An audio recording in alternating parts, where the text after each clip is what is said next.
boosh. Oh, oh, admittedly, a really big part of me not wanting to start with this is now we have to recap what happened last week. I'm glad that. Who wants to recap last week for inspiration?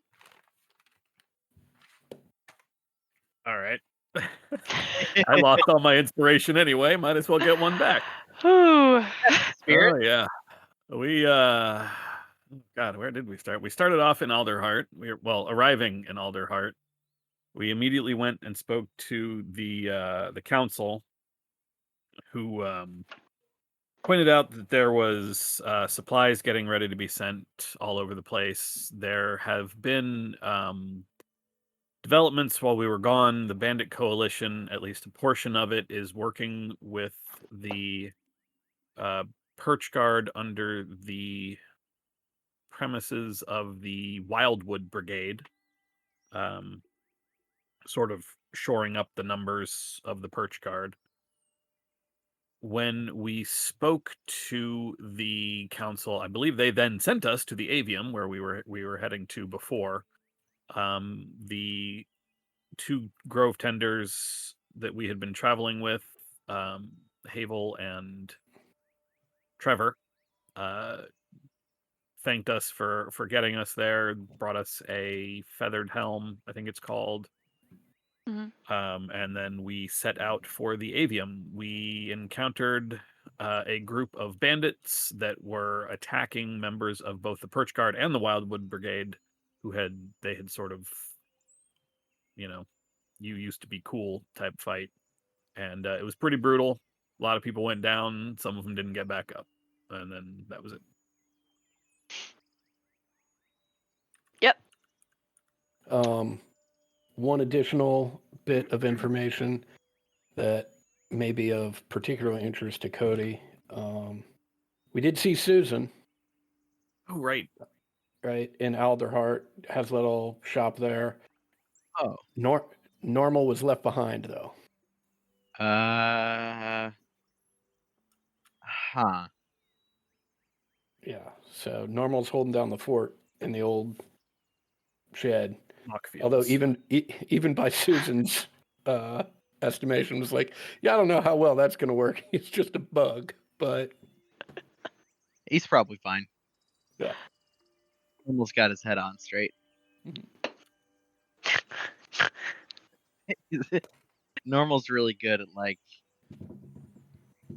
land management.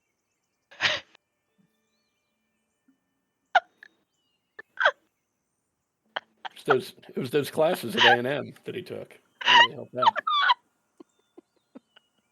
Thank you for yes-anding.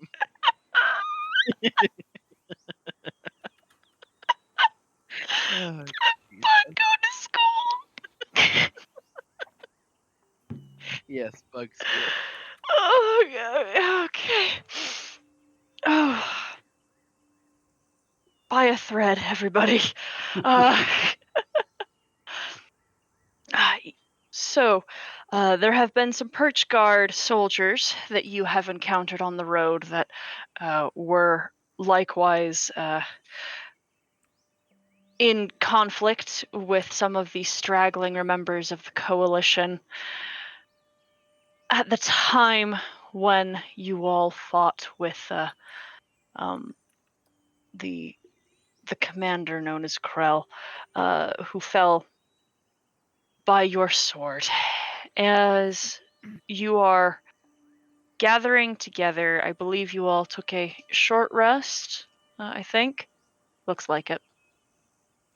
And have continued on your trek towards the Avium. I'm going to give an opportunity for those who are traveling, if there's anything they would like to specify that they are doing, taking care of. Great. Oh, okay. Well, nothing, June?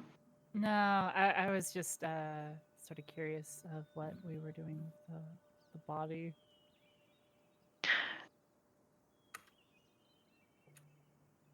It was offered that it could be escorted back to Alderheart. You could also bring it to the Avium as well, as you're closer there than anything. Yeah, I think we agreed to take it, like, let it be brought back to Alderheart, and we'll deal with it later. That's right. I remember now. Okay. Then, yes, some of the members of the Perch Guard are escorting the body back west. The day that you arrive in the clearing of the Great Forest is colder. The farther east you go, the temperature drops, as you are all aware now. However, the weather is turning. It is still early autumn, but the days are short. And the skies are darker, deeper red in the evenings than usual. The giant trees provide enough shadow that more often than not it feels as if it is quite dim, and you can only see night by the complete swallowing of darkness that comes at the setting of the sun. Eventually, the tall trees around you, though, they take on a very much more ordered shape and structured planting, filed away and grown such that there is organization in this part of the wood, unlike what you see throughout the rest of the Great Forest. And eventually you realize that these rows are circular, almost a spiraling out of from somewhere, rows and rows that just turn in towards some focal point. And eventually you find that focal point. There is a structure that stands here, that stands as what looks like something that may have once been considered aspen, but is now much stranger. 4 gigantic circular stone platforms float alongside. Several towers and spires are in the air around you, and they slowly rotate around a leafless and branchless tree trunk that, as you approach, becomes more apparently made of solid stone. The trunk towers are hundreds of feet high, and the orbiting structures appear to connect to stone bridges that jut out of the trunk near its upper levels and almost make you believe that they are tree branches. There are perch guards in crenellated wall posts above the entryway to what is evidently now petrified tree. They greet you, and you have a small opportunity to observe the movement of these, what could be construed as astral bodies, turning around and moving over this structure. I'm going to put you on the map.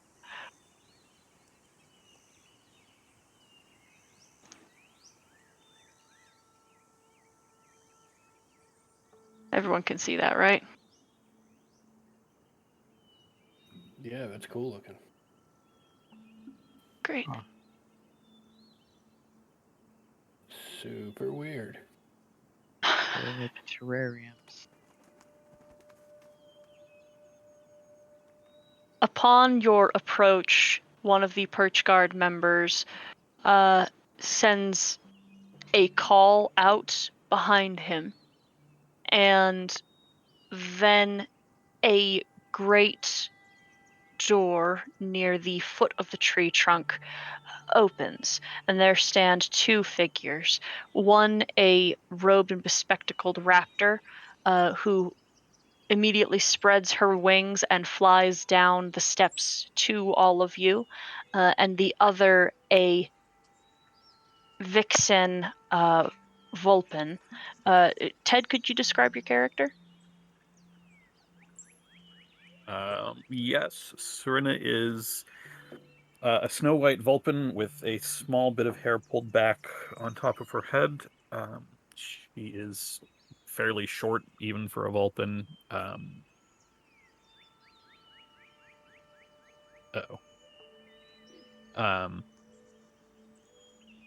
Currently dressed in like an armored skirt-looking thing and a breastplate. There's no iconography on any of it. She has a shield held in one hand, but no weapons that she seems to be carrying. Yeah.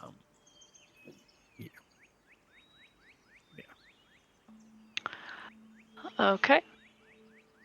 She follows shortly after this raptor, who introduces herself as Reese, and she explains to all of you that she has been sent on behalf of the dean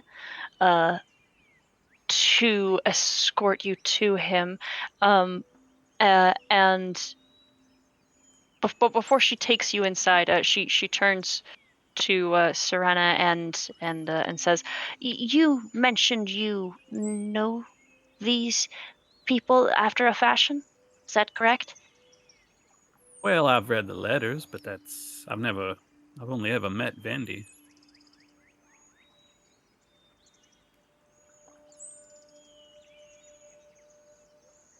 I see.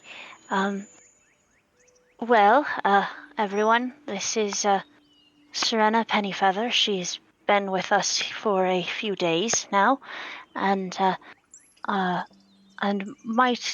who might all of you be? I am only familiar adjacently.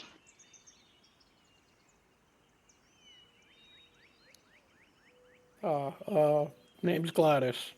Pleasure to meet you. I'm Hattie. Well, of course you are. Oh, what? And and that means, well, you surely must be the firebrand back there. Wisteria's jaw is hanging open and is just sort of like looking to the others like, guys. Yeah, that's me. I've heard so much about you. Whoa.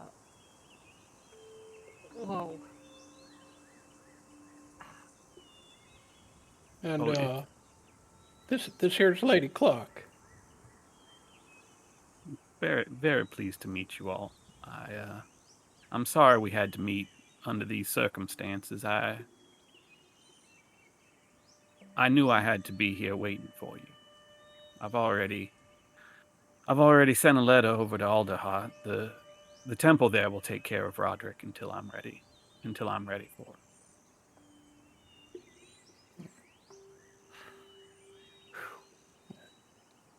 Ugh. So you know, I guess. I'm sure Roderick's told you all about my gifts. I knew he had to be in Meadowfen, and I knew I would meet you all here.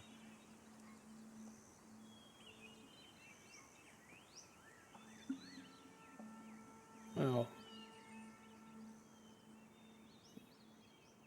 as sorry as I am that we have to meet under these circumstances, it is good to meet you. I hope that we can do a better job of keeping you safe than we did for Roderick.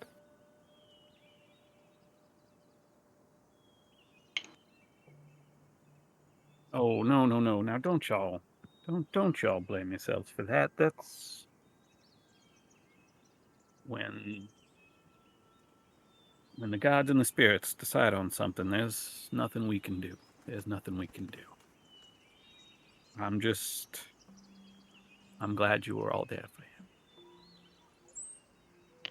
And I'll see my husband again. I've already seen that. Well, that is awfully kind of you and much appreciated.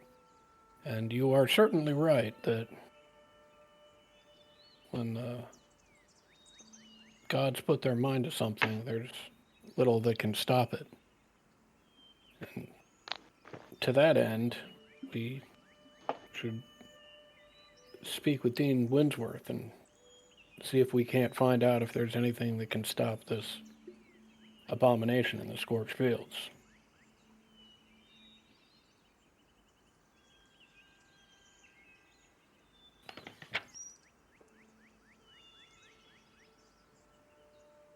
If you're prepared, I can take you to meet the dean.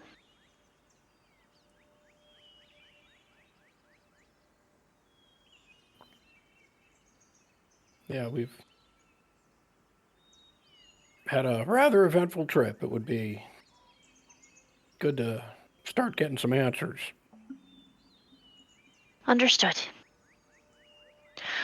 Reese begins walking up the steps back towards the door. You see that it is closed behind the two, and there is no door handle to be seen. She withdraws an amulet with a crest on it, and presents it to the giant wooden doors. And after a brief moment, the same sigil etches itself in light across the entrance, and then the seal breaks and the door opens once again. Inside, you see there is a surprisingly plush lounge. There is a desk against near the far wall, where there is a scribe who is busy with piles and piles of paperwork. Several chairs and couches are situated around circular tables throughout the room, which is lit comfortably by floating braziers with magical, colorful flames. There are portraits of wizened bird folk hanging from the walls, each one wearing robes similar to Reese. Behind the main desk, there is a spiral staircase that leads down, that is flanked by a pair of very large bird folk statues. One bears the likeness of a corvum that has a specific corvum matching a portrait on one of the walls. Opposite the staircase, there's a circular platform that rests in its own cylindrical alcove. Reese leads you to that platform and ushers you all inside, then mutters an incantation, brushes feathers against a panel on the wall, and the entire stone disc begins to rise from the ground and lift you upwards through the tree trunk. There are a few windows that occasionally zip by on the way up, and you see glimpses of the wood and just how high up you are traveling. The platform stops about halfway up the structure. You can sort of guesstimate from what you saw outside, and you find yourself in a very busy atrium, where Reese indicates that you have arrived at the dean's office. You are ushered inside. It is surrounded on all sides by windows, though several spires and large circular terrariums can be observed slowly floating by through. Many tables inside the office are filled with disorganized piles of books, and the desk is similarly disorderly. There is a sable luma behind one of these stacks of books, and there you hear a little tittering murmur. Excuse me, I'm reviewing a few 100 theses from my students. All excellent work, but it does cause one to lose track of time. I'm so terribly sorry. Dean Winsworth. And he shuffles forward, shedding feathers with every step towards you all, with a talon outstretched to shake your hand. Shake your hands. Gladys will shake hands. Well, it's a pleasure to meet you. If you pardon my profanity, do you have any idea what the fuck is going on out there? Well, we've received some messages from Elderheart about, sort of, what it is you've seen. However, I don't know that we know exactly what it is. Exactly. A giant flaming monster that can throw enormous fire boulders. Oh, Mm-hmm. no, I don't think we know exactly what that is. And unfortunately, I don't think you'll be able to find exactly what that is, just within the information we might have here in our libraries. Fortunately, though, we at the Avium have accumulated the greatest store of knowledge in all of Humblewood. Literally, beneath the main building is the oldest structure here, a library with a collection of tomes and folios, manuscripts gathered from all over Everden. With any luck, there's got to be something that might help you with what you're looking for. It seems fairly distinctive as far as descriptions go. Absolutely. But unfortunately, we've had some researchers already combing through the tomes and haven't had such fortune exactly as to get a name or identity or power level or danger, threat this creature might wield. Okay, what about maybe stopping the world from burning in general? Well, not exactly our practical specialty, but I am sure with the assistance of many of our students and the professors here, there is much that you all can potentially quite glean and add to, perhaps, that could be quite beneficial to both us and you, and not to mention, very importantly, with the assistance of our librarians, you'll be able to get in the right direction and also help you steer clear of some of the more dangerous materials within our walls. Dangerous? What do you mean? Well, there are certainly magics I'm sure you understand that are incredibly dangerous, unethical, and volatile. We keep notes on such things, academically, of course, but try to keep those things under wraps for everyone else's safety, naturally. As they're talking, Hattie is slowly turning towards Serena. If I may kind of, I guess, suggest something, I don't think this thing is particularly, a being of good magic or stuff that we study, so I wouldn't. Examining the stuff that's, less savory, maybe help us get a better understanding of what this giant monster is. Oh, namely, I don't know you, and offering such materials to strangers, that would be irresponsible.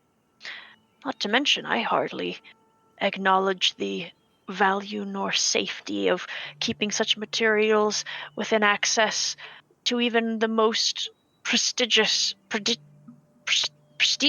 amongst our scholars. I mean, we have the Bird Council to back us on this. It's not like we're some just random students. We're here to help. But Well- I get you. Sure. Whatever. Well, I understand where you might be thinking so, but I can assure you, one does not become dean of the college by letting just anyone out of the woods go into the forbidden sections of our library. Well, perhaps we could foster a little bit more goodwill between the college here and ourselves and try and build a little trust. Perhaps there's something that we got from the tenders that maybe we want to share with Dean Winsworth here and get their opinion on. Huh? Oh, yeah, that's right. Wisteria's gonna pull the Shroud of Ember out. You know what this is?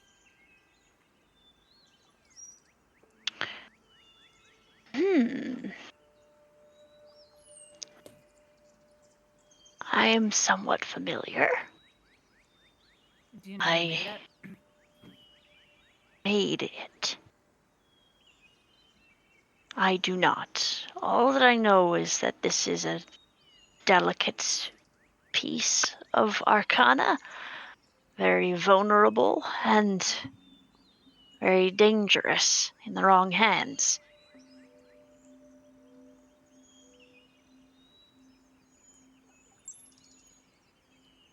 Yep. Do you have anyone who might be familiar with, I guess, the construction of it? Perhaps if you give it to me, I might be able to inquire with some of our more illustrious professors.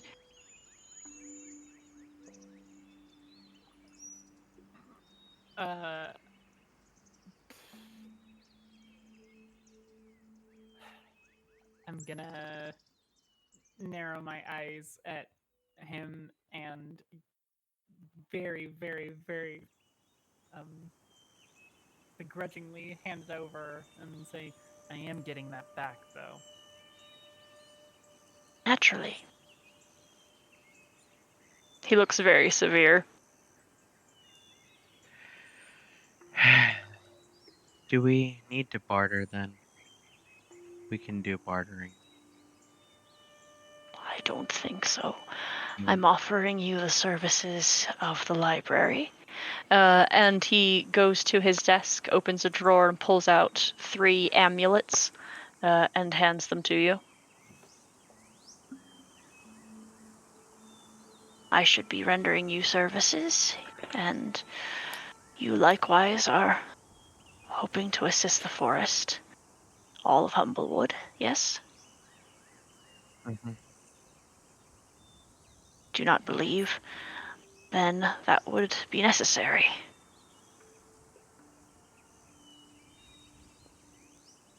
To be clear, though, we are still restricted in what we are allowed to look at. Of course. Even if it is relevant. Should it be relevant, I assure you, our librarians will be able to assist in their own capacity. Do you have anyone here that studies the stars? There are some, yes. May I speak with them? You might. Scholars often who find themselves in the terrariums have an optimal view at nighttime. His head turns towards one of the windows as one of the large slabs of earth that, now that you are higher up, you have a better sight of. Each one appears to be a distinct biome of a different kind. And they move rather slowly, but they are moving noticeably. and you see that there is glimmering fields of arcane force surrounding each one, but they all do look like essentially, a cross section of some distant part of the forest, or even places that are perhaps outside Humblewood. Hmm. I mainly want to speak to them because I wish to. It is not a donation, but I want to share what I have learned.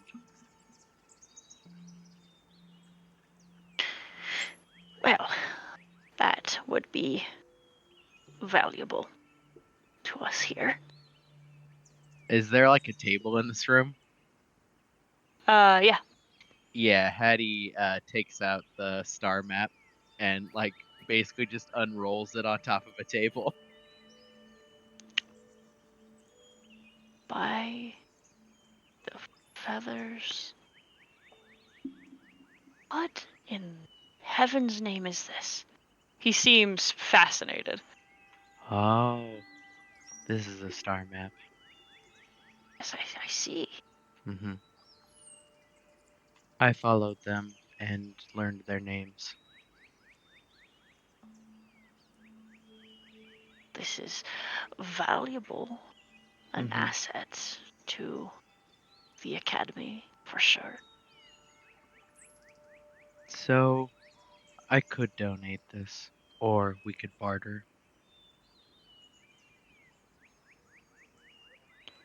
Donations naturally are accepted. But Mhm. again, if you wish to trade for access to the deeper knowledges, the forbidden lore, I cannot provide that to you. Mm. Not even our most distinguished academics who have been here for years and years of study, theses after theses.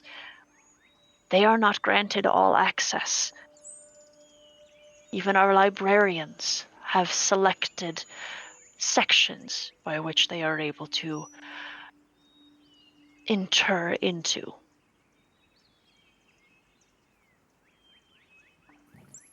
Yeah, Hattie will nod and start folding it back up. Okay. It was worth a try. I will share some of this with one of your people if they're willing to listen. Certainly someone should. Mhm. It would be good if this did not die with me. He looks concerned and he says, Correct. Yeah, Hattie just nods and like pulls his hood down a little bit, takes a step back. Well, I can't speak for the others, but it's been a rough day. I could use an opportunity to get some rest, and then once that's been accomplished, any historical or religious texts that you have that mention the unchained fire would be of great interest to me. Certainly. There have been rooms provided to you in the dormitories. Reese will escort you. I believe Serena has made herself comfortable in one already, and the cafeteria will be open to you as well. These amulets will get you far. Fantastic. I do have one last topic to discuss with you that is sort of tangentially related to this. Um, if you have a moment. Of course. Well, you see, it wasn't until recently that we um, saw this threat with our own eyes. But prior to that, um, Hattie here, and unfortunately, and I turned to Serena and Roderick, did have a vision of um, what the threat was and what we would all be facing. Um, they were provided that vision out of the skill and magics of this woman, Susan, who I understand has applied to the avium before. If there is any chance that she might get acceptance and study here, I think she would be a fine addition. Maybe a bit unorthodox, but a fine addition nonetheless. Susan of the Swamps.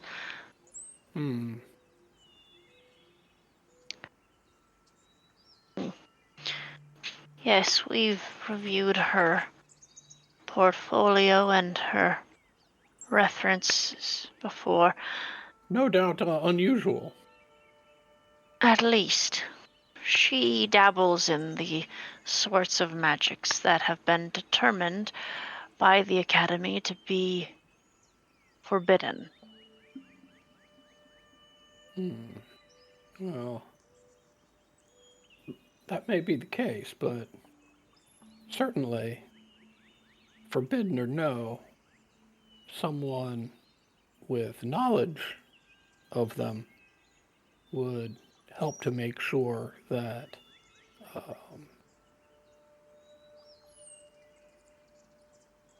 any dabblers don't get too far along that particular path. And someone who's already shown both a proclivity to dabble in that kind of magic and some skill in that area, probably best not left to their own devices. I'm sure a wise and sound institution such as this could redirect Susan's talents onto more appropriate paths. Make a persuasion check.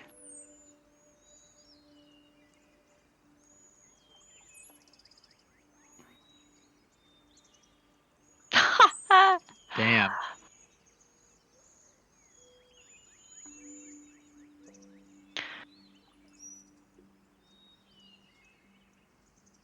There are others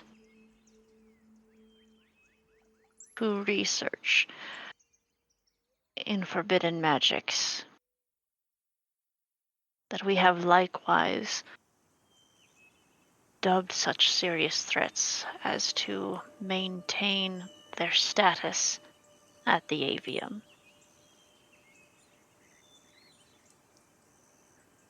I will take what you have said into consideration and present it to our board. That's awfully kind of you. I couldn't ask for anything more than that.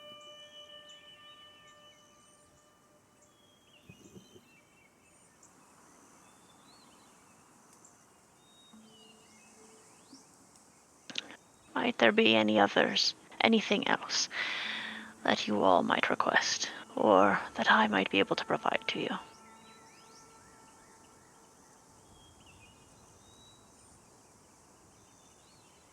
About what time of day are we at? About midday. Okay.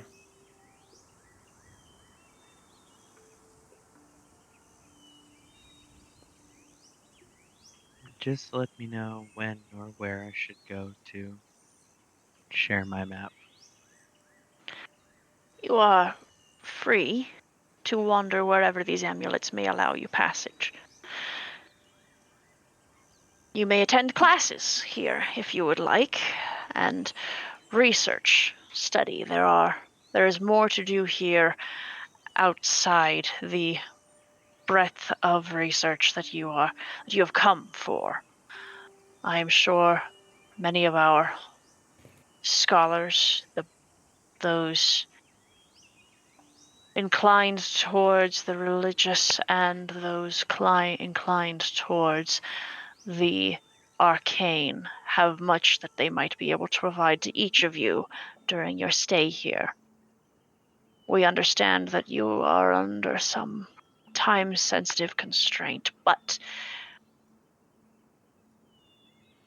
the more prepared you might be, the more ready you are for what is to come. I'm sure everyone within the wood would be more than pleased to know that you had every resource at your disposal.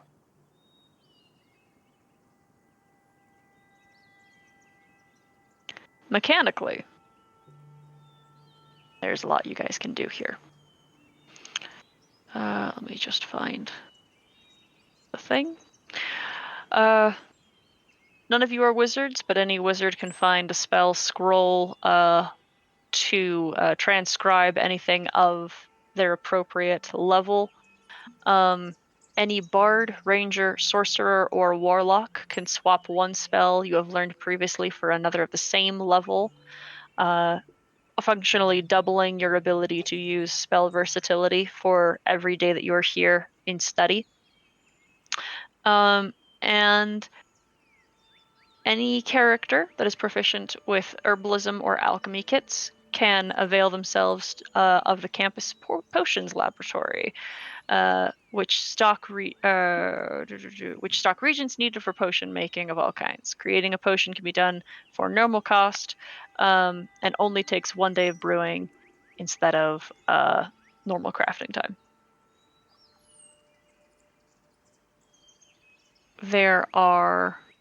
There's the central building, which houses a lot of school, like the classes and lectures that you could take an opportunity to avail yourself to. There's the terrariums, these floating land masses that reflect different biomes. There are the towers as well that are both built onto and floating around still.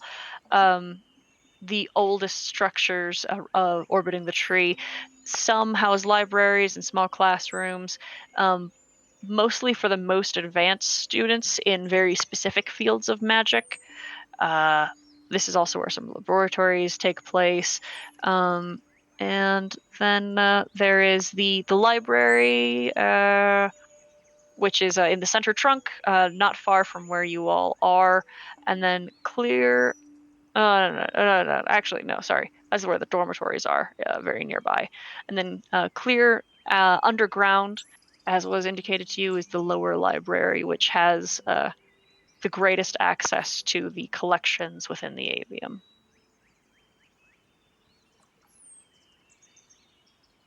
What y'all like to do?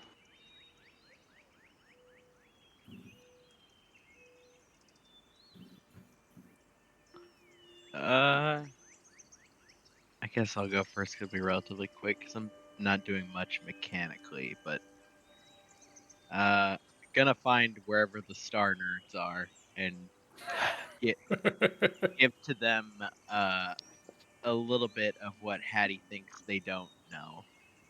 They'll probably find out that they know quite a lot, but Hattie's understanding of certain things is probably a little bit better. Do you want to role play that, or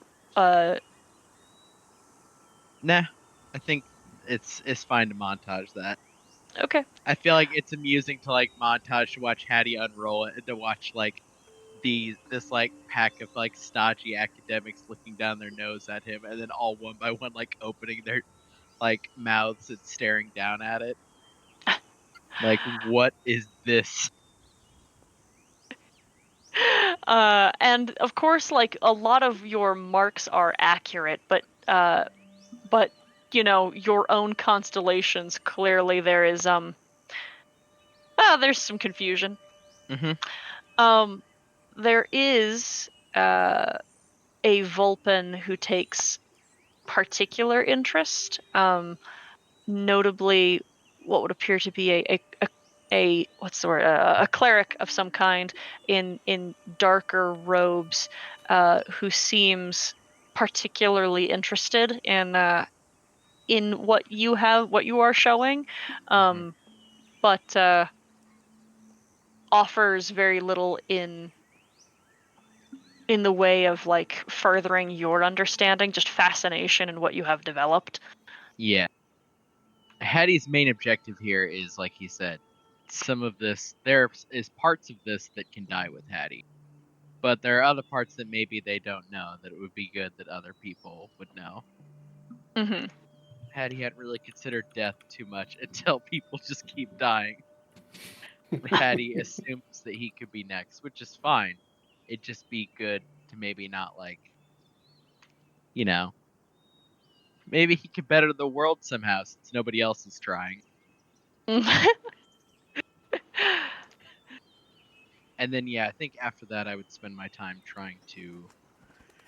Hattie is not good at this, but Hattie would be trying to research, anything that's relevant to our current predicament.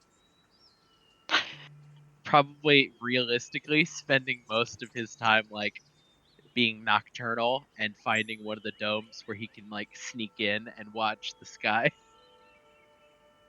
But ostensibly practicing with some books occasionally. Trying his best. Uh-huh.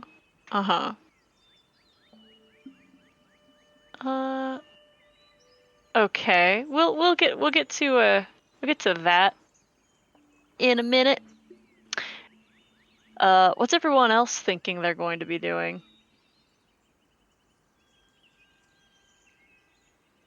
Gladys is going to take this, I guess, half a day and then the night and just try and recoup. It's been tough, particularly in the most recent past. It's been a rough time.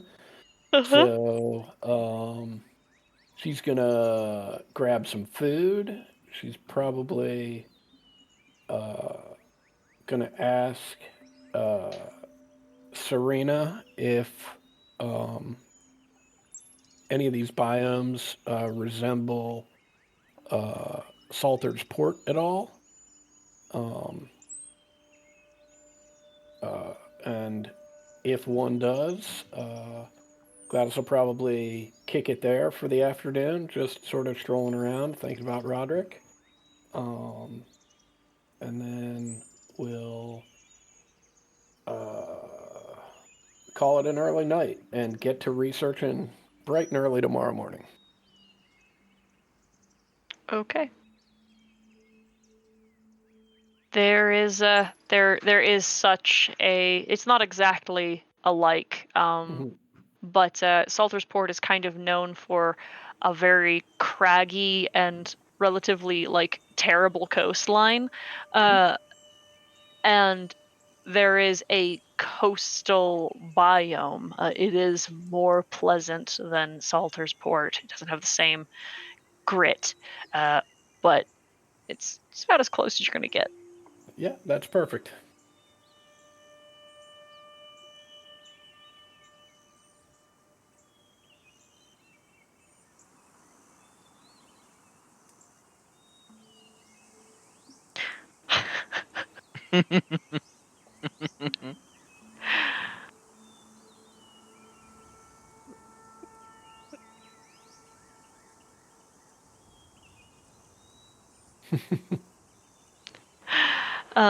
Anybody else?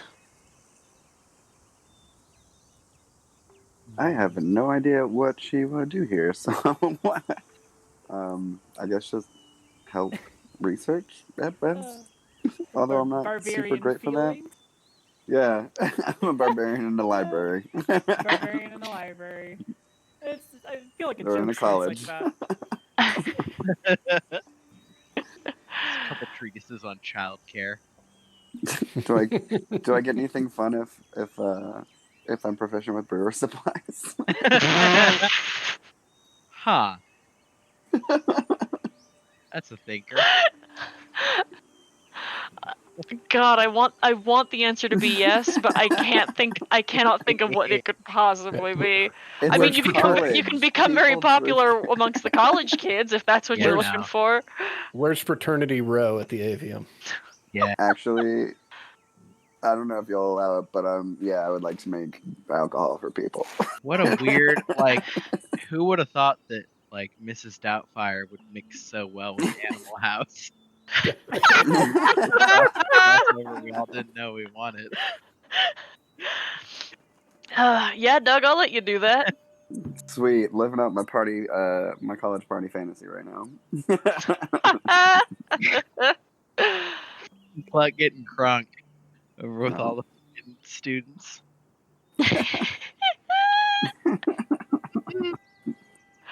I can't tell if I'm like the one like, no, drink too, bitch, or if I'm the one who's like, okay, well, make sure you also drink lots of water, guys. I feel like you're definitely lacing a lot of their drinks with water so they have staying power. You gotta party responsibly. They're just kids in here. They don't know about it yet. Oh wow. Wisteria, do you have anything you'd like to do? Probably,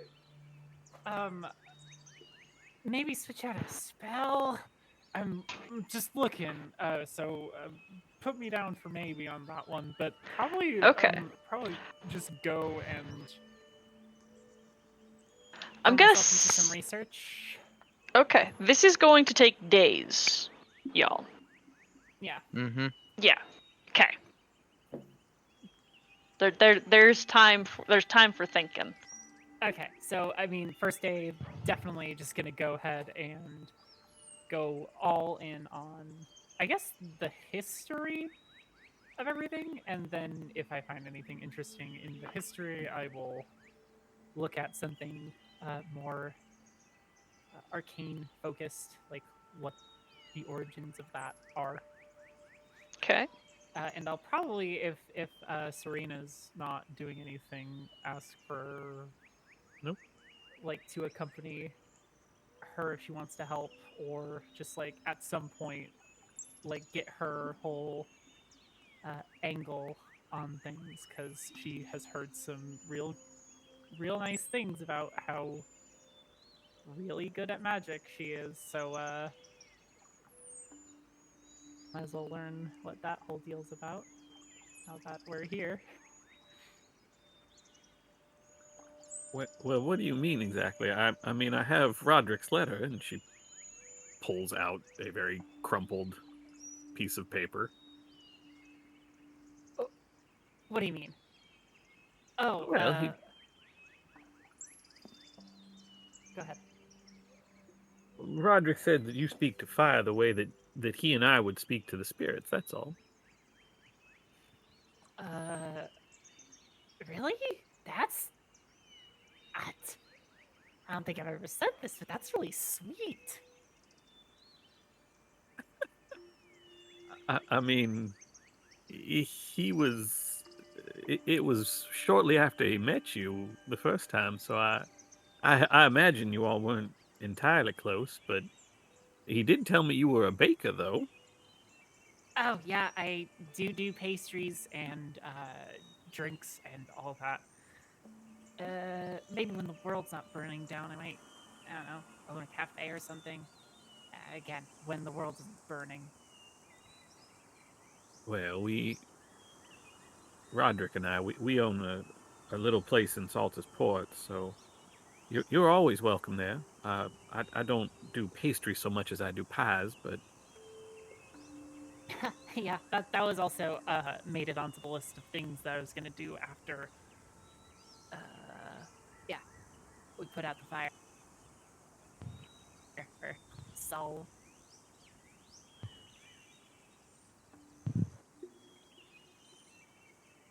what's that exactly? Just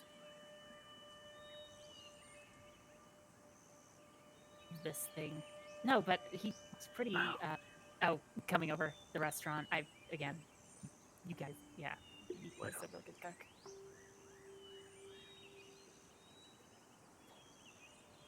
Anyways, sorry.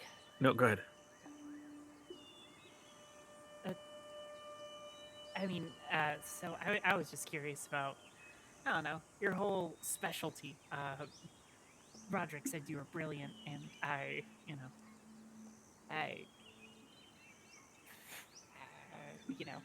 know. Good first impression. I am inclined to believe him. Well, thank you very kindly. That man did love to go on. I originally my family we came from over in Brackenmill, and not a whole lot there. If you've never been there, I don't recommend it as a tourist place. Although most everything you'll find, if you do open up a restaurant, you'll need to make a few friends over there. That's one of the larger farmsteads. It was my gift, seeing the spirits that drove us out of there. The people didn't really like it, didn't really understand it, and that's what drove us to Saltus Port. So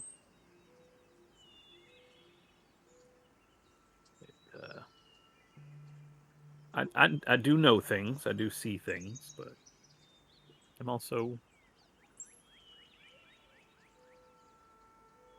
well, I suppose at one point I was pretty good at the books. I could give that a try again.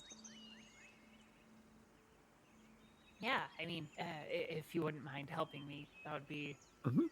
that'd be pretty great. I mean, also, if you're not busy doing something more important. No. I've been here a few days. I've seen everything I wanted to see already. So any way I can help, anyway. Great, awesome. So yeah, I'll probably just head down to the library with Serena and get to hitting the books, slapping them hard, just punching them real good. Sorry, I forget we're recording. I have never in my life heard somebody follow up hit the books with slapping them hard. That like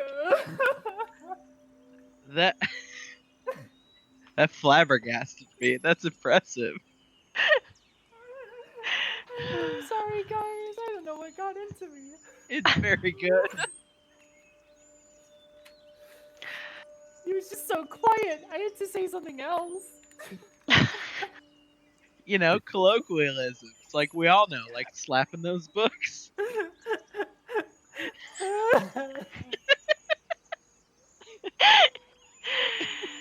Oh, okay. Let's see. We'll say, for everyone's sake, that you start research the following day, most appropriately.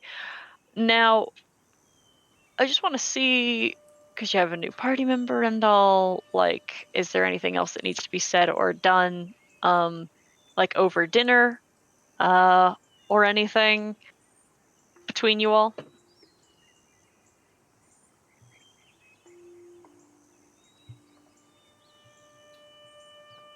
Well, I would like to have a conversation with Serena and whoever else is around, just about Roderick and what Serena's plans are.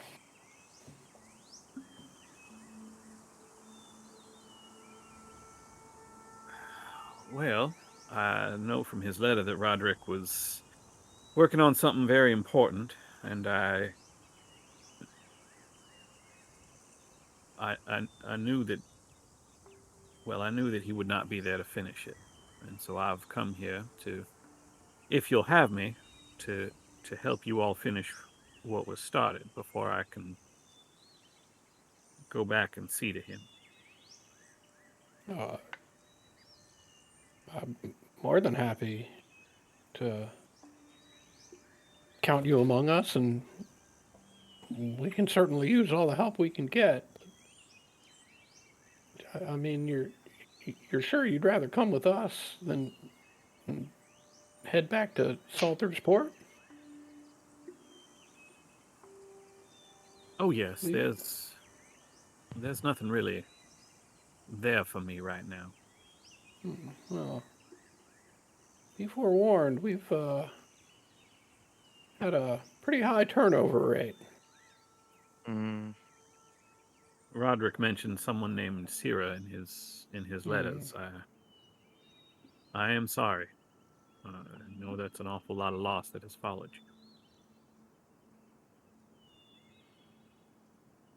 you. Well, it is, and we're gonna do the best we can to see this thing to the end. But whether that end is a resolution to the threat facing the world or just an end to us, I don't know that I could say right now. Mysteria is gonna sort of lean on her elbows and scoot over next to Hattie and be like, I think I missed it, but you guys had another member that died? Holy shit. Yes, I'm sorry. you replaced them. Oh, no. Wow. Hattie, there might be a better way to state that, Hattie. There probably is, but it's been a long month. Yeah, Wisteria, if I may, the death in our number occurred not long before you decided to join up with us. It's not that we were either looking for or that you replaced anyone. It just, one can understand, and I'm looking at Hattie, how because of the timing, it might seem as if one were a replacement for another, but that's not at all the case. Just as, Serena, you are not a replacement for Roderick. It's not. Stop! Wait! You're talking too much. I get it. Thank you. It's not so much Please. an emotional replacement as it is a Nuh-uh. functional replacement. Hattie, Mhm. God. No. Okay. Seer could not use fire powers like you do. So as you can see, Serena, we're firing on all cylinders here. Just We are not. finely tuned machine. We are not. It has been a long month. Hattie, it has been a long month. Oh boy.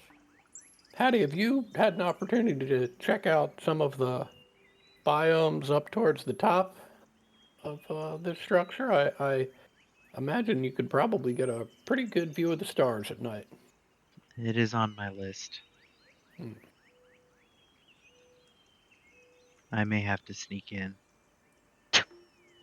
Well, I don't think you've got to sneak. If the amulet lets you in, you're allowed in. We will see. Oh boy. Serena. If you don't mind, Hattie, I would love to go up there with you when you go. Oh, do you want to see my map too?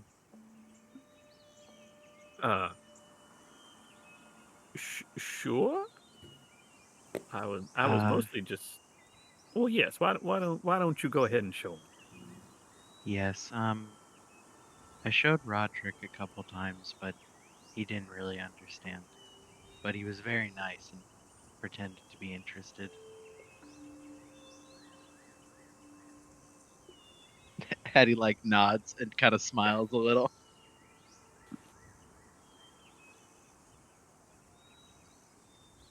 Well, I can't promise I'll understand any better than he did, but It is okay to pretend to be interested. Hattie is actually smiling. I will let you in on a secret, little Hattie. Between the two of us, I was always the smarter of the two of us. So I might see some things that Yes, he did talk about you often.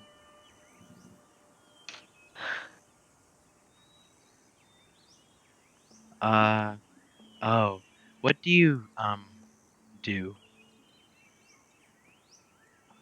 Well, I on occasion see things before they happen, but there are always spirits around that will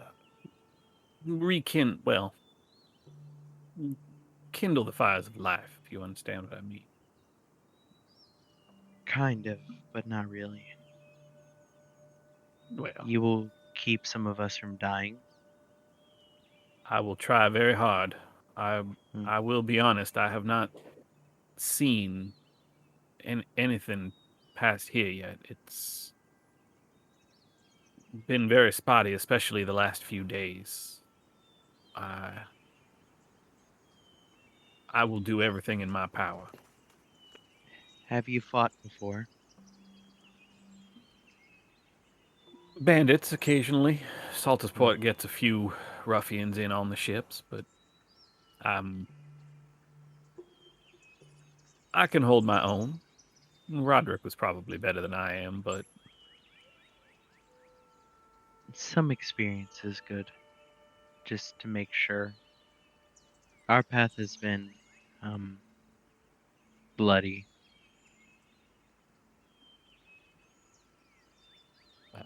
certainly just gives a very kind of sad look down at Hattie. Yes, Hattie just I shrugged. imagine it is. I imagine it has been. The world is burning, and people are afraid. And people make bad decisions when they are afraid. Don't I know that?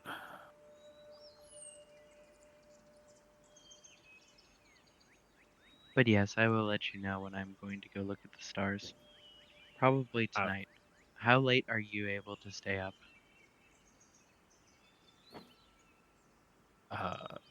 As late as I need, I expect. It will be very late. You may want to take a nap before. I will keep that in mind, little Hattie. I will keep that in mind. Yeah, Hattie just nods. Like, goes back to probably eating star crickets. Like, lightly salted. I'm sorry, the bugs don't taste fine enough on their own. Well, like, Roderick, he's got the salt shaker in one hand, and he's like Roderick- individually salting each Roderick one. salted them once, and it's hard to go back, okay? Yeah, once Hattie's seen civilization, it's hard to unring that bell. Roderick made them flavored once, and that was really nice. So maybe salting and, like, sugaring and stuff is pretty good. Oh, sugared glow crickets has conjured a beautiful image. It's really nice. Oh, It's nice. You just pour yeah. some sugar, maybe some sugar and salt sometimes if you're feeling like a little naughty. Ooh. It's fine. Okay, well.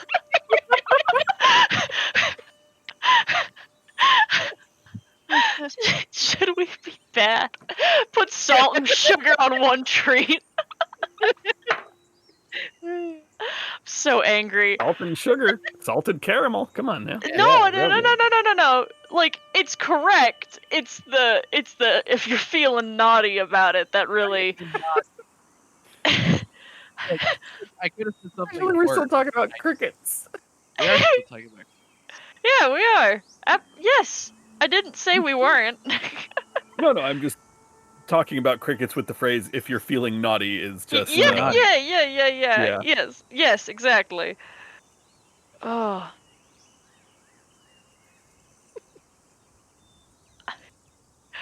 So the terrariums are pretty easy to access if you're patient. It takes about half an hour for each one to drift around to a point where they can reach a flight of stairs for the humble folk who cannot just fly to them, or glide to them, rather. And they end up staying at about, at quote-unquote port for about 10 minutes before they drift off. When you transport into one of them, there's a drop of about 3 feet when you get at the end of the tube.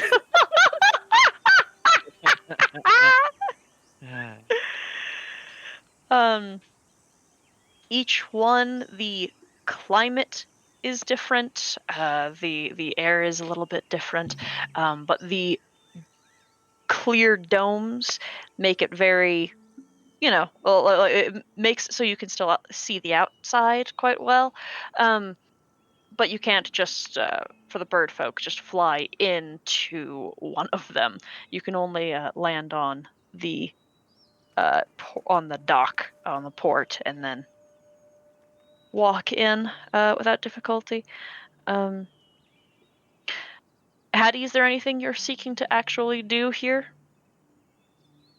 No, I think Hattie is stressed just from what we've been doing. So Hattie is trying to find a place to just like get a really good unobstructed view of the sky. All right. You certainly have one. The avium is taller than many of the trees in this grove, as it has been artificially created. And also, it's admittedly a little bit hard to get your grip, just because you've never been on a giant floating landmass that is altering the perception of the space, just minutely. I mean, it's not like it's a huge difference, but it's weird and different. Yeah, Hattie would invite Serena if she wanted to come along.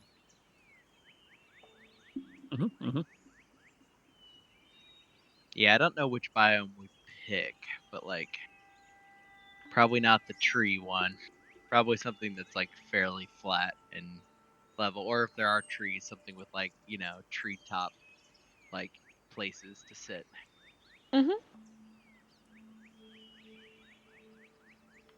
Yeah, once we got to our spot, essentially Hattie is like pulling out his map and getting all of his like little not really tools, just charcoal and like papers and stuff.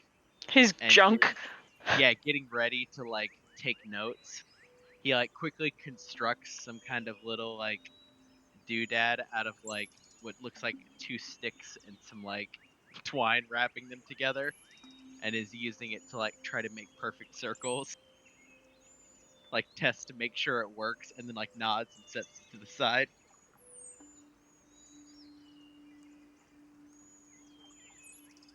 Oh, if you have any questions, just let me know. Oh no, I wouldn't dream of interrupting you while you're working.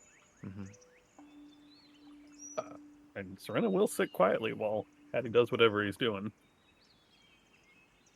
Yeah, I think if the sky is like unobstructed, especially as we're moving around, you see Hattie takes probably like the first hour and is like clearly clocking out how to like correct for the fact that we're sitting in a thing that is gradually moving around.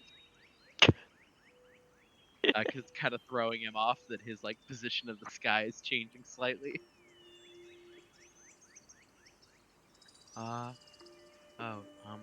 Do you have a favorite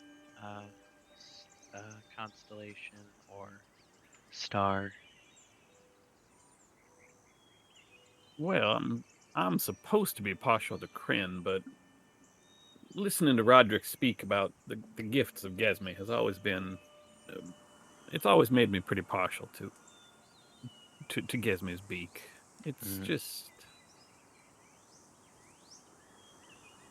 And if she has any idea where it is, she will point it out. I call that one the looking tube. I see why it's a beak. Hold on, let me fix that. Like pulls that little notepad. You see him like scrawl out something in charcoal and scribble a note in. My favorite is the hooded one, but I can't tell you where it is. Okay. I vaguely remember Roderick telling me about that. It would be rude. And we don't want to be rude now, do we?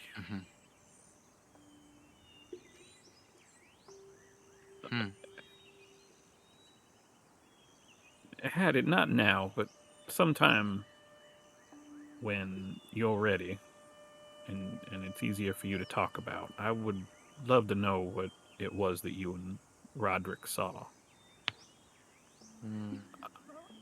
Not now. I know it upset him a lot, but it was also the first time that he saw forward instead of seeing back, and I didn't see it. I haven't seen it, and I would like to know what it was. We were a servant child And then a large thing came up from the ground, and everything burned. And that's this thing that you've seen now? That everyone's here to find a way to defeat? Sarah, it was that, correct? Mm-hmm. Okay. I thought so, but it'd been 2 weeks. Yeah. Hattie just solemnly nods. I don't know if the servants burned, but they might have. Well, they might not have also, so no sense worrying about that right now. Thank you, Hattie, for letting me know what he saw. It is very, very big. It is big in the way trees are big, but bigger. He kind of points to the tree that we're next to.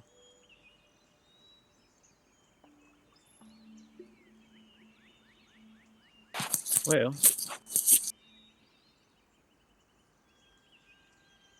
okay.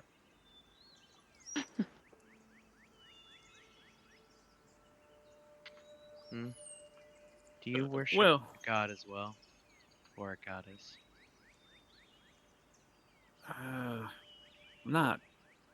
not really. No, I was,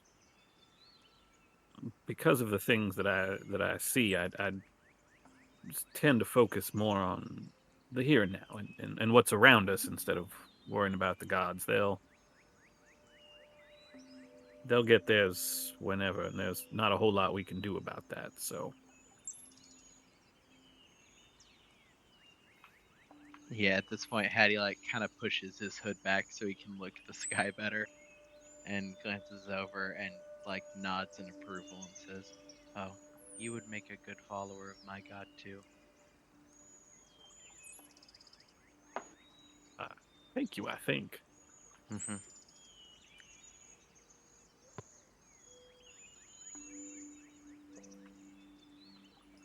Roderick was very intent on his focus for his god, or goddess, I should say. Roderick grew up in that life, but even for that, he had a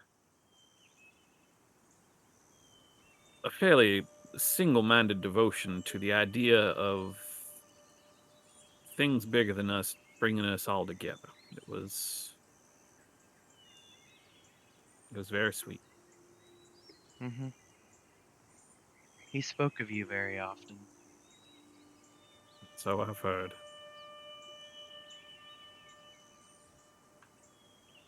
I do not want to bring up bad emotions, but if it would be helpful to you, you probably already know, but you were the, how do I describe it?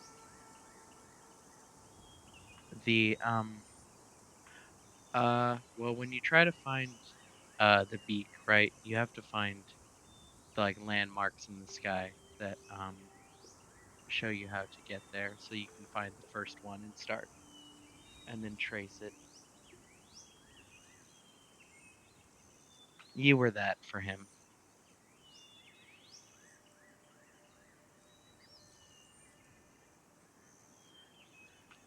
Hattie just nods in satisfaction at the simile and goes back to scribbling in silence.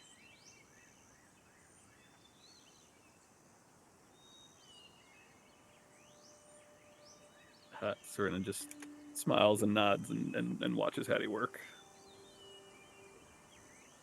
Yeah, Hattie probably doesn't talk much for the rest of the night, other than at certain intervals, as Hattie is working on a specific thing, he without saying anything, just points to a name on the sheet for what the constellation he's looking at is. It cycles through the altar, the ship, the wheel, the coin trail, the treasure trove, the chain, the cup, etc., etc. Without speaking, trying to his best to include you, but it's probably hard to like relate what it is he's trying to point out to you to what it is he's looking at.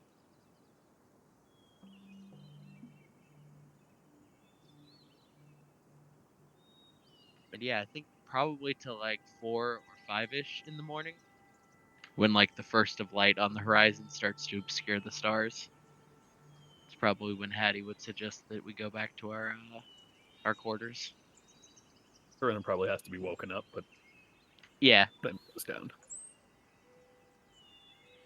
Hattie probably like doesn't actually directly wake you up, but does say like, "Oh, well, we should head back now," politely ignoring the fact that you were asleep. Mm-hmm. Oh, yes, of course. Mm-hmm. This was a good outing.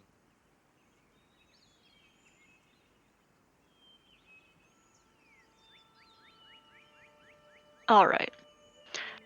I think now's a good place to take our 15. We'll be back at 10 after.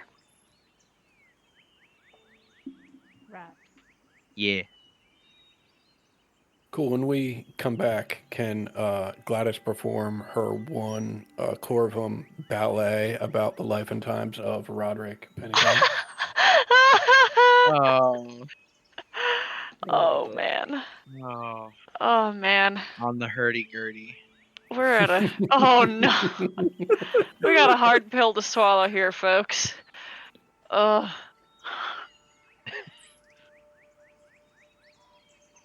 Look, I'm handling it more mature than Hattie is handling it more mature than he handled Sierra's death. That is true. Yep. It's just they didn't Yeah, handle it. Hattie got a little emo about that one. He just didn't handle it. He just Yeah. set it aside. Too much shit going on.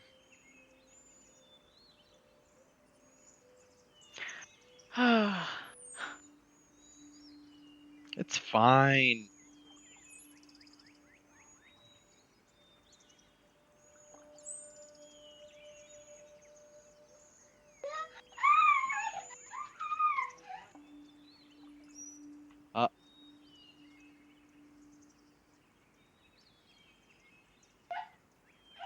The first cries of a wild moan Mhm. in the tall grass in the distance. It's Oh, hey. getting near bedtime, but it is not yet bedtime. What you call it? Sarah, is it you can switch out a spell each like per day? Yeah. And being at the avium allows you to do another one as well, as long as you're spending the day doing the study. That is neat. Yeah. I mean, obviously, this came out before the UA, I think. Oh, wait, maybe it didn't. But obviously, the UA changed. Like, the UA didn't stick the way it did for Tasha's. But yeah. What you gonna trade out, June? I'm gonna trade out Expeditious Retreat for Ice Knife, and then probably Pyrotechnics for Shatter. Cool. Mm-hmm. Ice knife is pretty cool. Yeah. You can make it a fire knife. See, exactly. I'm gonna flavor it as like she goes down to like where everyone like practices spells and like studies up and stuff, and she's like someone's showing her, but she just can't not make it fire. It's like an ice spell evocation, and she like throws it out, and it's like a fiery explosion. They're like, "Huh, that's weird."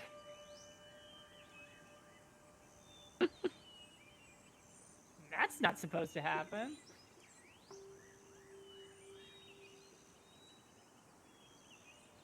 Oops, I meant to throw ice and done throw to fire again. Ain't that the way? Ain't that the way? Yeah.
What's everybody been playing or watching or stuff recently?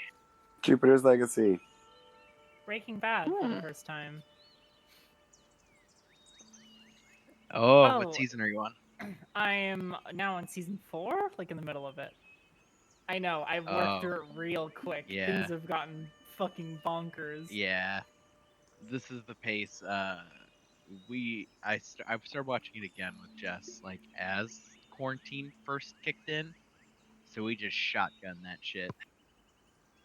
Yeah, that's about what I'm doing here. Like I'm watching like 2 or 3 episodes a day, which is fucking Yep. ridiculous because it's Just like an experience it hour-long in a show. fever dream. Crazy show, crazy. But yeah, show. you're in the thick of it now. Yeah. That's when it's I- real good. I also just ate 2 Popeyes spicy chicken sandwiches. Oh, Popeye's chicken sandwiches are so good. Yeah, they're real good. They're Fuck really Chick-fil-A. good. So much. They have gained Yeah. supremacy. Yeah. Thanks, Cody. I look. Also, you know, all the Yeah, no, there, that's the thing. Like, I needed somebody to enter the arena and just like make a better product. Please, capitalism, please do the thing, so I can send my money to a Chicky Sammy and not have it be like fucking Chick-fil-A.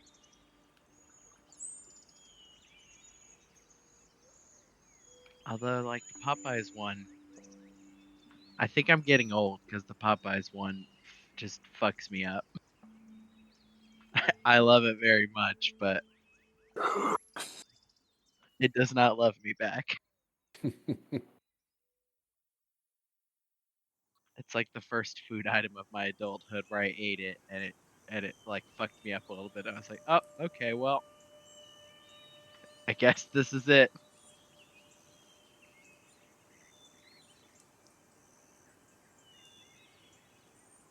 It's all just a downward slide towards gruel from this point forward.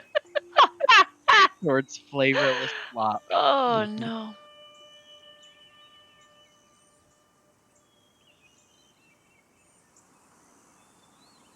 I forget like how much of what did we name the gnawing void?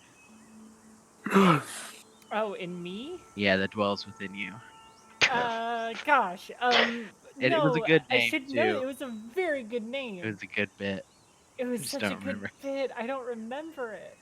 I'm upset now It because was I something love that cute. little thing. It was something really It cute. was something cute. Hold on. Okay. I'm gonna try to figure out how to search this. It's definitely It'd like be in general. I'm gonna um, start with searching void. Good luck. The void tapeworm doesn't have a name. Okay, we'll start there. Tapeworm. Dark young. Nibbles. Oh! Nibble. Oh Its name gosh. is Nibbles. I totally forgot it was that bad. Or the nibbling maw is its full title. The maw. The nibbling maw. And then You're just straight up dancing around Nibbler. Yeah. Yep. For sure. Boom. Also, then I don't remember the context for this. This is a hateful thing you've messaged here, which is, hey, you make a Miracle Whip tuna slurry. It's only fair I get to discuss you back. Ooh. That's right. That's right. That was a Slurry. very hateful thing. Slurry's rough in that context. I did call Jesus. something made with Miracle Whip slurry correct. I stand by that assertion. You did say World War Whip, which was pretty good. That's a good bit. World War Whip, that's a solid bit. We rate that bit at 9.5 out of 10. Didn't appreciate it enough on the day. It's a historical I agree. bit.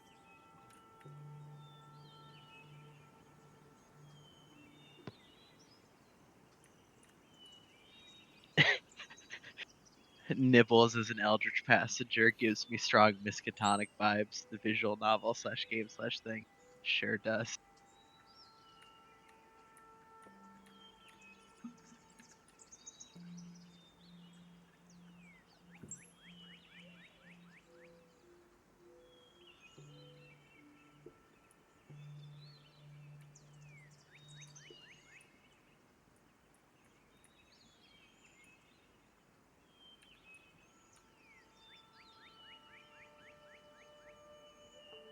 So June, are your like snacks meals? Or like what's the smallest amount of like snack? Well, That see, could still be Cody, considered. here's the issue though, is Mhm. that like I eat like way less than I should. Mhm. I think that was the full thought. I eat way less than I should. So like don't think that like I'm chowing down at every opportunity I get. Which granted, if I had the opportunity, definitely would. Like when I'm in Ah, Brazil, okay. when I'm in Brazil, I fucking absolutely chow down just because like food is so, I guess, like quick food is really cheap and like you can get a lot of it and I can just eat constantly throughout the day forever and be fine. But like here it's like everything's very expensive and like it's not like I'm going to get in my car and go to McDonald's cuz like I'll lose my parking spot and like Yeah. also I don't have unlimited money. I'm really really not financially well off, guys. But like the main gist of it is like I don't buy like chips Yeah, that that was what I was I mean curious about. Like, I try to like if I feel like it I do, but like it's been weeks now, like I've been feeling like it, but I can't like justify that purchase because I can like get a 10 piece basically for like the price of a bag of Lay's. this is true. Granted, That's I part do of what buy I was. generic brand, but like yeah. That's part of what I was wondering about. I was like, I feel like I have heard you speak of meals, but not of snacks. But I see. I love snacks, but I just don't. I can't justify getting stuff for snacks because it's just again like I eat a lot. I should be eating more, and I just don't. So yeah, there's that. I am a perpetual like grazer, me and my child alike. Meals are unheard of because you're just kind of eating like small amounts of food throughout the day. And apparently that's like supposedly it's like way healthier, but it does make eating out a pain in the ass.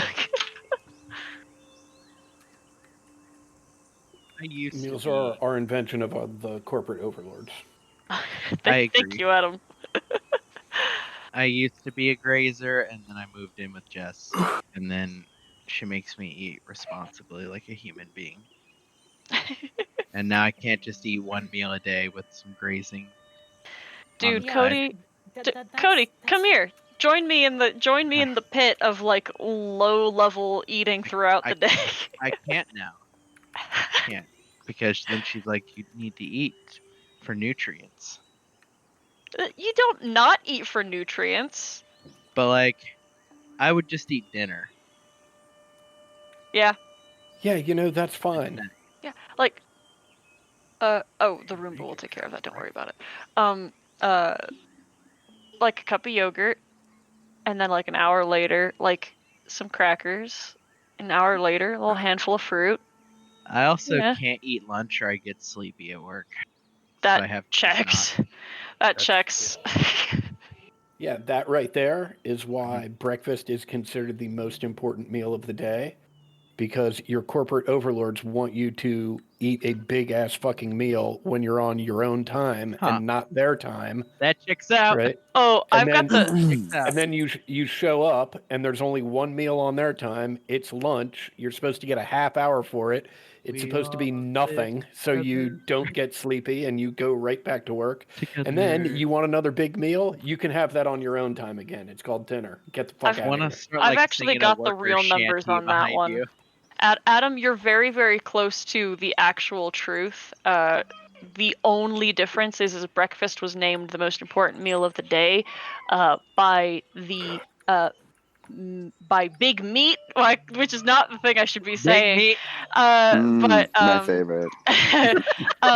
but like essentially, Fucking Doug. the pork industry decided that they were going to put out Big more pork. products. Yes, Big Pork designed essentially breakfast meats, being a functionally significant part of the meal, and started campaigning heavily for food to focus on breakfast foods and making it like a decent meal.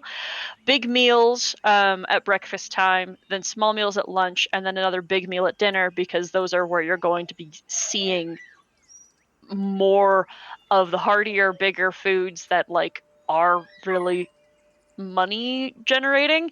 And it is actually like scientifically proven that the like in order from smallest meal to like greatest meal, you should be eating breakfast, dinner, lunch. Lunch should actually, for your health, be your most significant meal. Fun fact: in Brazil, that's just how it is. Like lunch is the big Mhm. meal, and like we basically like bread for everything, and like snack throughout the day. But it's also, again, I just don't snack because I'm poor, Cody. That doesn't mean that I don't graze with when given the opportunity. Look, I just would love to just be stuffing my face with something at any point of the day. I was just curious. I mean, to be fair, I similarly have snacks. Like I have grazing food for my child, and then I don't think about feeding my own body. So I eat the kids' snacks. I end up eating the kids' snacks. I would just like to point out that, Adam, you're pretty close to the truth. Yeah, that's my brand right there. It's sort of truth. Like I'm sort of in the right neighborhood. You're about 15 degrees off. Yeah, You were just like the fact of the matter is you were just like close. Like I you were was very, very close. I wanted to point out to you that you were very close. I was sort of paying attention when the expert was actually talking, but not really because I got distracted. Burn so I the just markets down. Right, I just filled in the blanks with whatever the fuck I could come up with. Production. Invest in Dogecoin. Y'all, my brother made like $200 on Dogecoin. This is the same brother that got a spike in YouTube popularity out of nowhere. He's also the one who's out on my couch right now. Yeah. The Wanted by meme lord.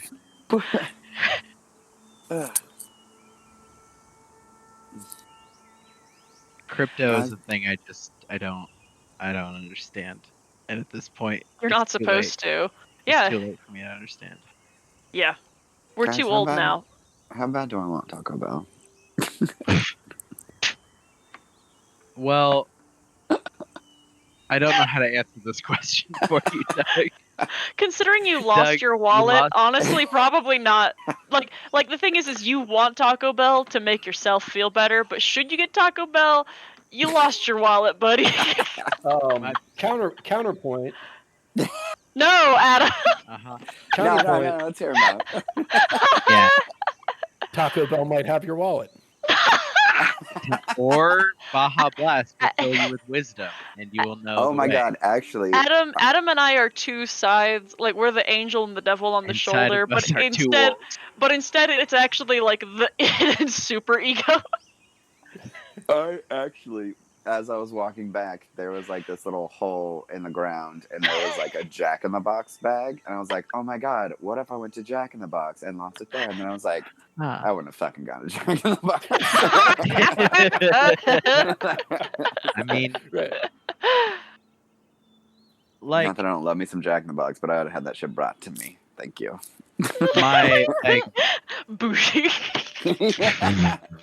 I was drunk. I don't go for walks when I'm drunk. the only way to find your fucking wallet is to get drunk and go wander the city again. State dependent memory. Oh my god. Say No. less. Let me get the alcohol. I was just gonna say this is advice coming from the brain science man. Yeah. Brain Yeah. Science, man. Don't worry about it. I'm trying to clock out what your drunk name would be. I don't remember Adam. what the first letter of your. Sorry. I don't remember what the first letter My of your drunk last alter name ego is. is Adam. 'Cause you're supposed to swap the. You're supposed to swap the first letters of the name. No. His Sorry, name's what? Adam, and he's a scamp. Adam, yeah. Adam, yeah, is not a good person. So like, Uh, my drunk name would be Goaty, which is pretty good. Ew.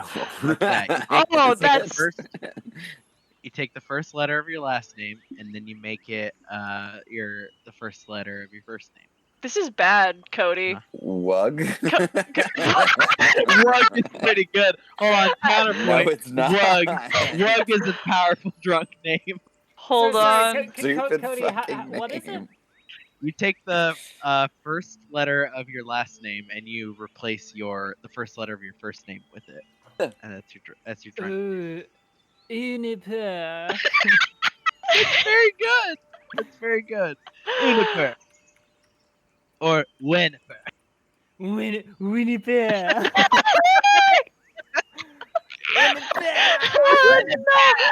No. Like mine's just a standard goatee. Nothing wrong with that. Standard go. No, there's something deeply wrong with that. Oh, it's never gonna get better than Winnipeg. No, absolutely not. Every time I'm saying this, I'm doing a flourish, Yeah, I mean, Like, you I'm, like, gotta. throwing my hand Right. to the sky like a figure skater. Winnipeg. It's the only way anyone ever says my name. Doug just changed his name to Wug. Nope. Not me. Who Couldn't did be. this? You're Wug now. I love how I Wug I'm Wug you now Wumbo. came from how bad do I want Taco Bell? On a scale of 1 to Wug. We are not adding a new scale. Oh, on a scale of Wug- Doug, on a scale Wug of is- Doug to Wug, where are you at right now? Wug is not a goddamn name that I will be responding to. Well, you don't have to respond to it. It's just one of the wolves You could- that lives You within could you. say on a scale from Doug to Adam, but like Doug Adam, not Adam Adam. Look, we're coming up with a name for one of the wolves which dwells within you. Inside all of us are two wolves. The You fucking have drunk. one of yours is Wug. It's Wug, and he's here to party.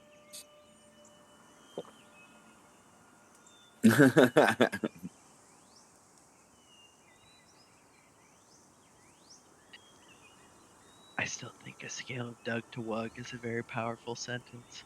It Horrible. I it hate is a powerful sentence, but Powerfully it's bad. yeah, it's like a dark incantation. It Yeah. rings with power, Yeah, but you don't want to okay. recite it. If you say Wug 4 times while looking in the mirror, No, Taco The Bell Wug- appears to you. the Wug appears. Oh No. my god, I could totally use some Taco Bell. Okay, really, Padam is pretty awful. Adam.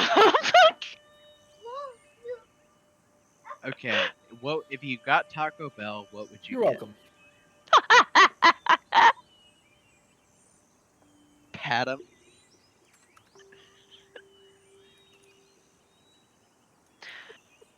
Alright. Okay.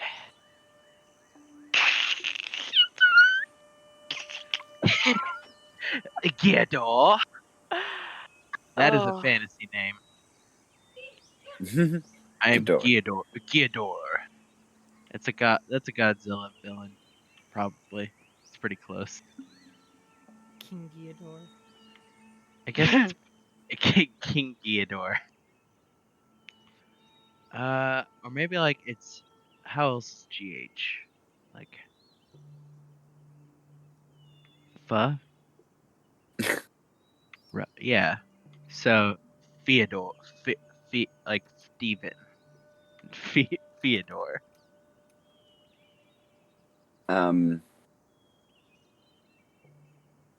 Unrelated, but has anyone seen the Venom 2 trailer? The Venom. Oh yeah, Carnage. Yeah, Yeah, I'm very excited. yeah. Fun. Enjoyed the first one. It's gay. It's good. Good time. Did you say it's gay? Have you seen that movie? That's homoerotic as hell. A lot of movies nowadays are homoerotic. It's very true. They gotta cash in while still queer coding. Okay, we gotta get back. What are we doing? Oh, you guys are researching. Yeah. Everyone's here, right? We're all here. I've heard it chime in a few times. Yeah. Mm-hmm. Yeah. Yeah.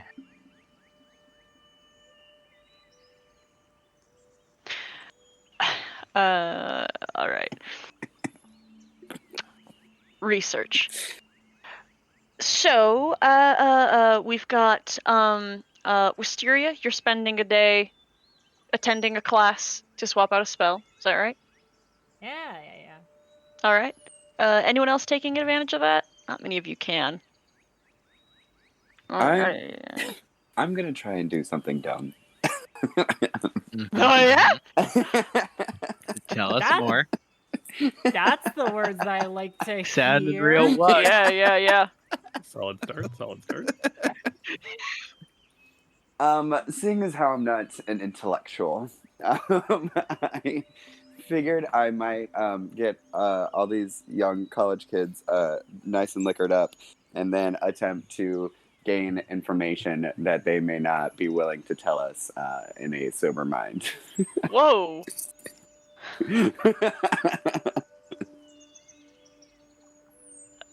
But I have a feeling I feel like it's worth a try. Oh. I would love to see No. a brewer's tools check. Okay. Just see what happens. Is wisdom okay to use? Yeah. Cool. Ooh. This is dumb. I told you. Okay. One thing that you learn. Now let's be I would like to be very, very clear.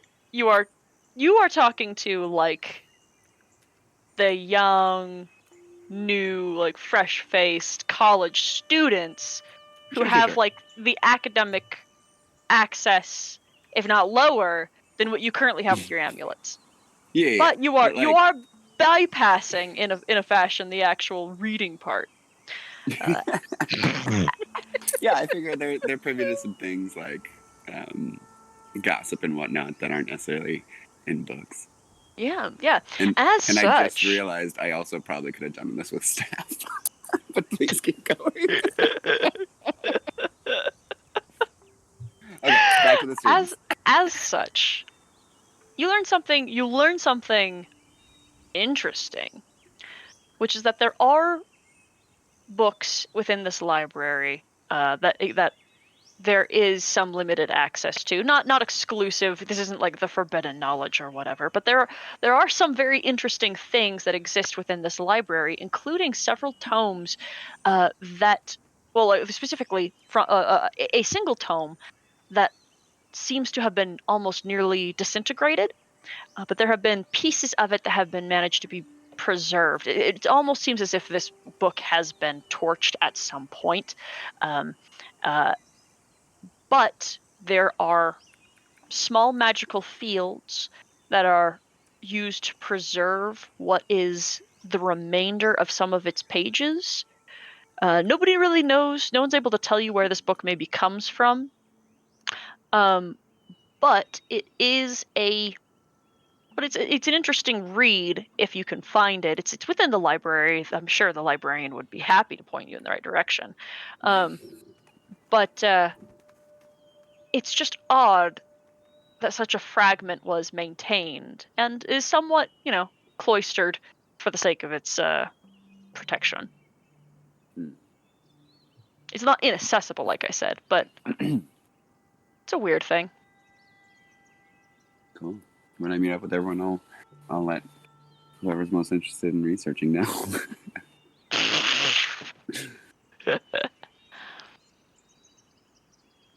The following day, if your intentions, besides again, Wisteria is indisposed, and I'm gonna say also that is probably gonna be the majority of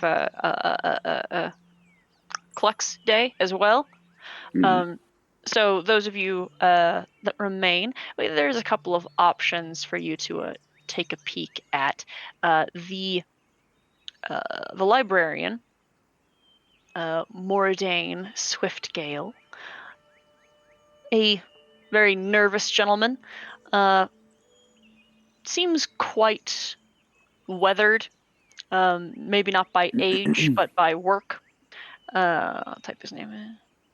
Moradane.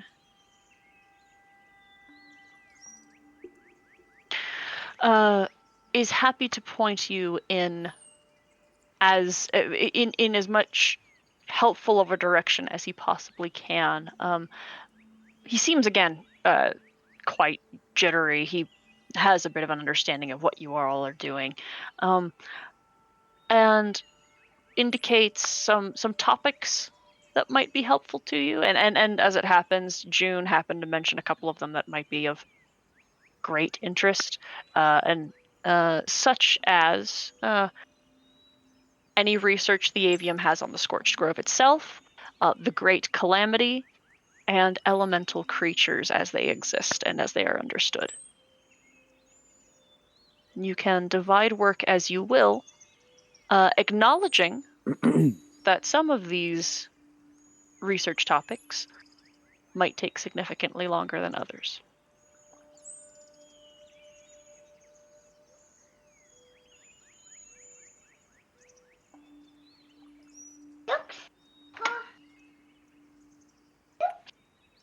Oh boy.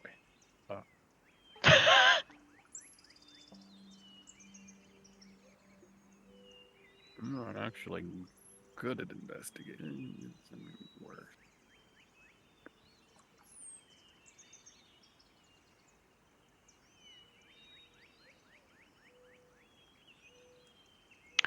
These are not going to require skill checks. This requires time and time alone. Okay.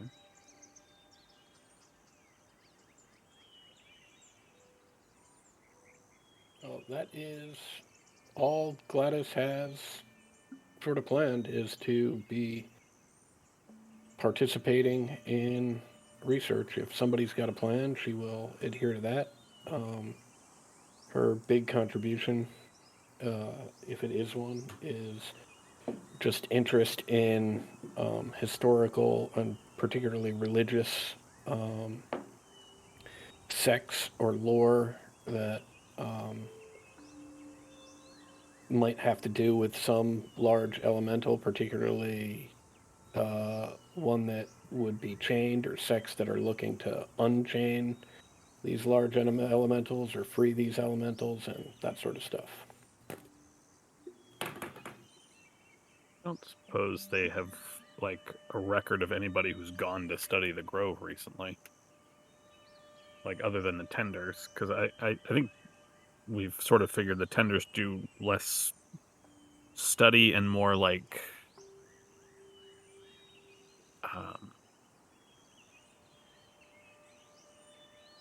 more of like a holistic healing type thing. But if we're in a place of scholars, has anybody here actually gone to the Grove anytime recently?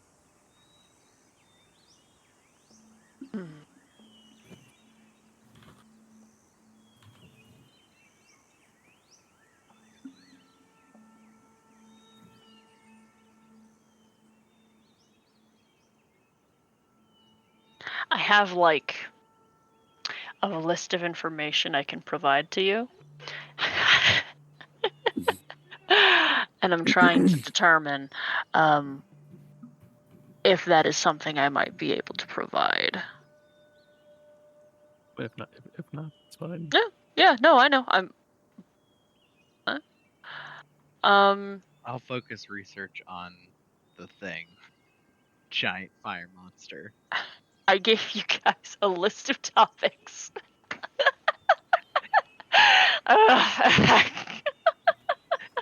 I will also help research the thing. Thanks.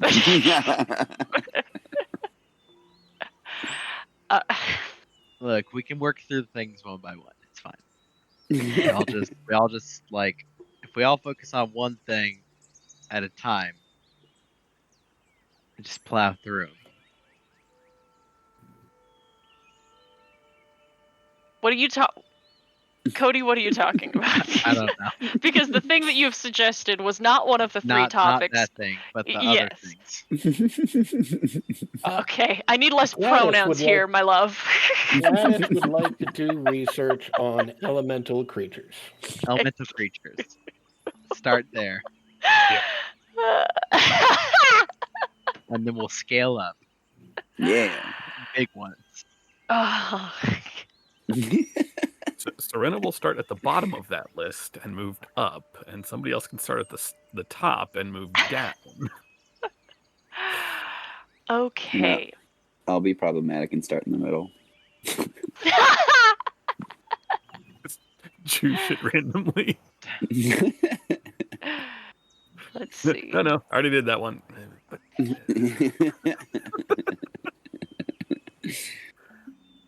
Okay. During your 2 days of study on elemental creatures, collective information you all can gather. That creatures of the size being indicated, or the size that you could recognize, are typically referred to as elder elementals.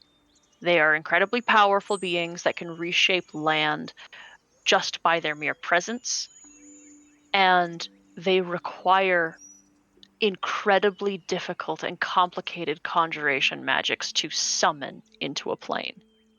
Many elder elementals have the traits of one or two elements working in concert. Stories from across Humblewood tell of a fire and earth elemental who may have been involved in the calamity that birthed the Scorched Grove. And then I'm going to send a couple of you some passages because I'm a big fan of note passing, and I don't get to do it very often.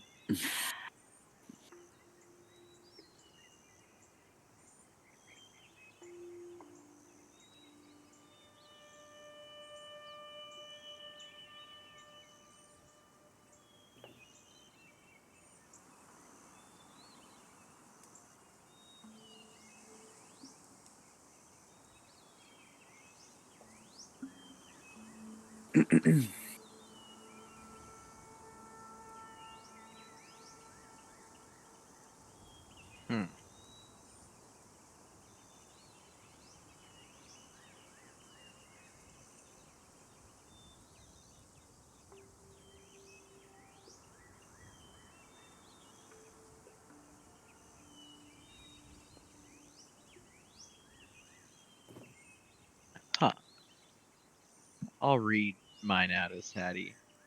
All right. I like holds the page up. Elemental creatures that are composed of fire, that also have earth elemental traits, are really strong and durable. They don't appear to retain their vulnerability to cold type magic, but it should theoretically be able to. And he like holds up a torn page and like shuffles some more, like shuffles it around a little bit. Slow such creatures down as it cools their molten exterior, eventually encasing them in a shell of hard earth and rendering them immobile. This is only temporary, however, and depending on the power of the creature, this immobilized state may only last for 1 hour. So if you hit them with cold, you can maybe hold them in place for a while. How much cold are we talking? I do not know.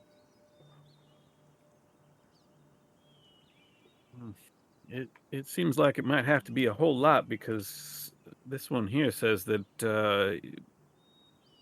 even if you manage to somehow destroy their bodies, if there's enough of their element around, they will reform. I don't have the exact mechanics, and she turns the book around and there's been a page ripped out. But it says here that they require a significant area of their particular element, and they tend to infuse that into the areas around them on their own anyway. So enough to change the landscape back. I would think.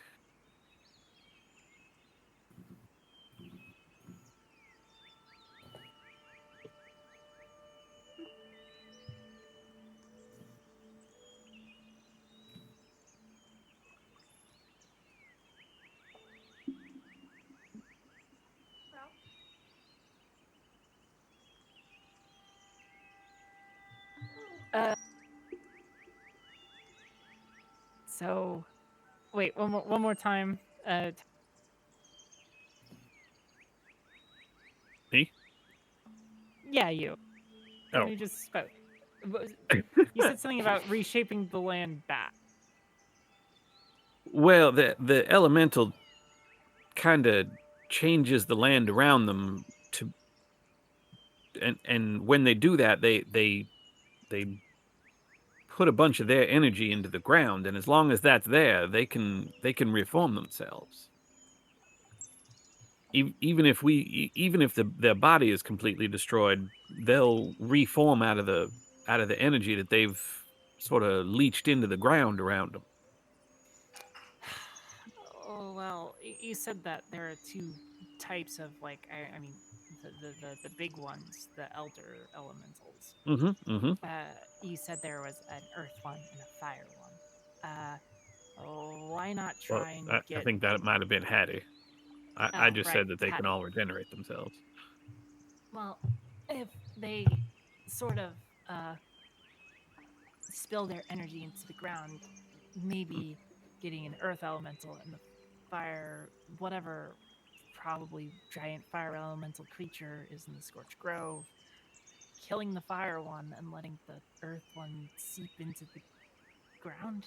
I don't know. I'm grasping at straws. I'll probably need a little bit more time for that. But it does seem, for my money, that it's going to be really, really hard defeating anything that powerful on its own turf, is what I'm seeing.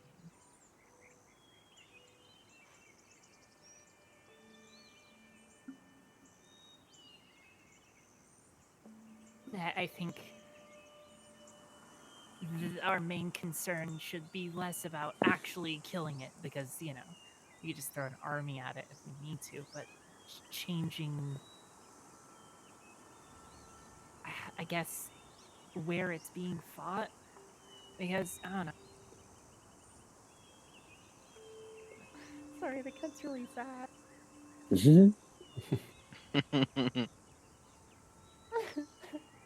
I really want the toy.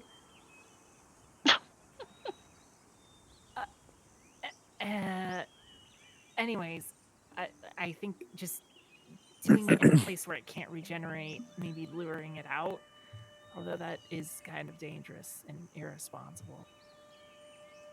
I don't know that that regeneration really requires it to die there. Just wherever its physical form goes down, it might. If we draw that fire thing away from the Scorched Grove and somehow destroy it, it might come crawling back out of the grove. Again, there's a page missing, so it's hard to say precisely. That is... Yeah, that's troubling. Where'd you say that you found that book? Serena vaguely gestures to wherever I got this book. I mean, like, what was the name of the book? Serena closes the book so that the cover of the book is visible to Wizard.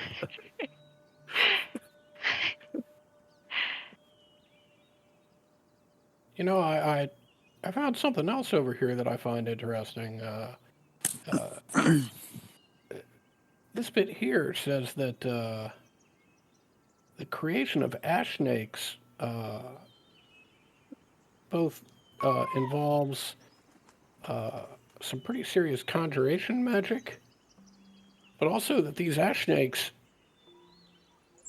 they have to be made up of more than just fire, and they may in fact come from splinters or shards of these elder elementals. It sort of struck my interest both because of the emphasis on the same sort of conjuration magic that we've learned is required to bring these elder elementals about, but also because these seem to be just chip off the old block of those elder elementals. It really makes me wonder who would be interested in conjuring all of these things.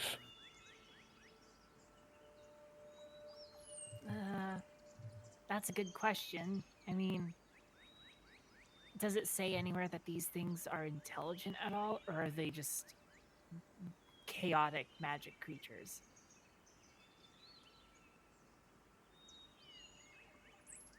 I haven't found anything saying one way or the other how intelligent they are, but if you're speculating that perhaps, they're capable of some conjuration magic on their own, particularly these elder elementals, well,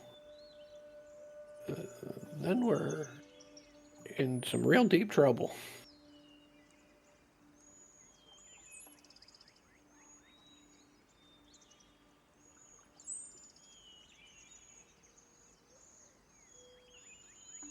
I don't know if it's related by any means, but mine said something about the defeat of a aspect of ice and losing its single shard. Borealis was sealed away. I'm sorry, the page is mostly illegible. It doesn't make a ton of sense to me. But it goes on to say, a dance of fire and ice maintains the wood's balance. If the fire wanes, it must wane slowly. Only then will its energies have time to ebb away.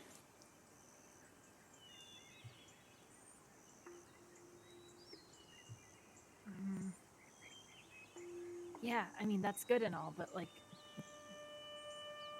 we're maintaining. We've been maintaining the balance for as long as I can remember. I mean, as long as like the tenders have been around. Like, I don't think it's a winning battle or a balance that is something that's sustainable. I mean, obviously the fire's pushing into our territory. We have to put it out. Or at least wrest control from whatever it is that is responsible for it.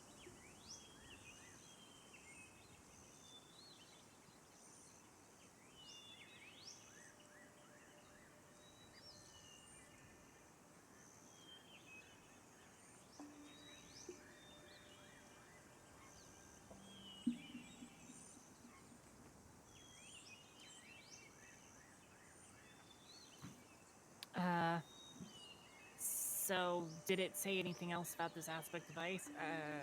Have I heard of this aspect of ice? No.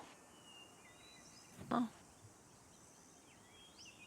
Is there like a particularly icy place in Humblewood?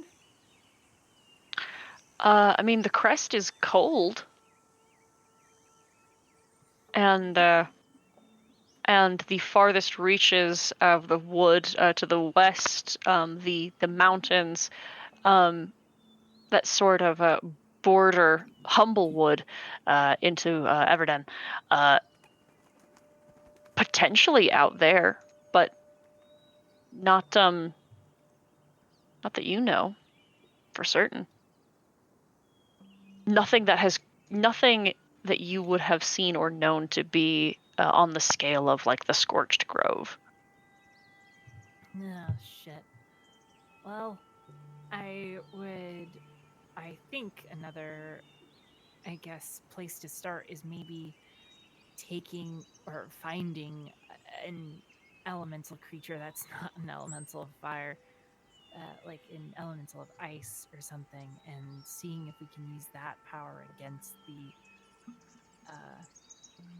powers that be in Scorched Grove, because I don't know. It's not like I want to summon a giant frost monster and freeze over a giant part of the wood to put out the fire, but I'm sure that there's some way to balance things out because things aren't in balance right now, so it might mean disappearance or death of whatever that thing is. Aspect of ice.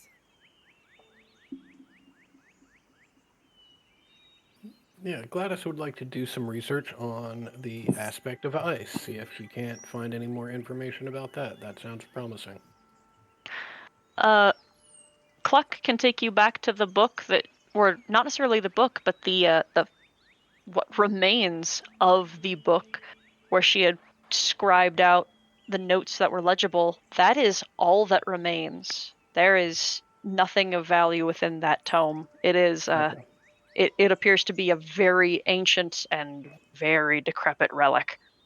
Well, that was a good find, Cluck. I don't know that I would have been able to piece this together. Oh, thanks. Loose lips sink ships and all. Mm-hmm. Soldier.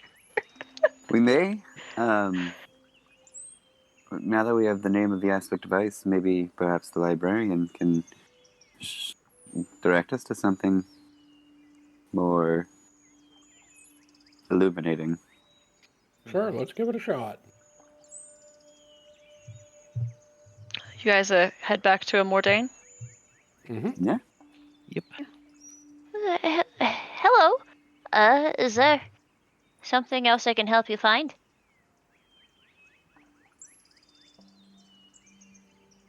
Well, yeah. We Go Sorry, for go it, Cluck. It was your find. You go for it. Oh, thanks. We're looking for any information or tomes that you might have on something known as the aspect of ice. And I'm like looking at her facial expressions as soon as I say that name. Are you trying to roll an insight check? Yeah. All right. I'll assist with that. Okay. I don't know why didn't I just assist you on proficient. Anyways. Oh, yeah. Well, there's not much that's known left of it. Whatever might have happened has since been recorded and lost. That's one of the missions of the Avium, is to restore knowledge where we can, but unfortunately there's not much text to be had. What we have is protected and observable, but there's hardly anything there.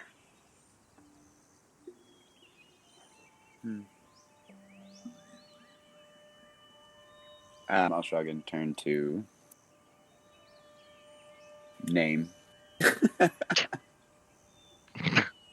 Gladys. Jesus. Well, it's worth a try. Yeah. Can't hurt. Say, I found this wallet. Oh, fuck off.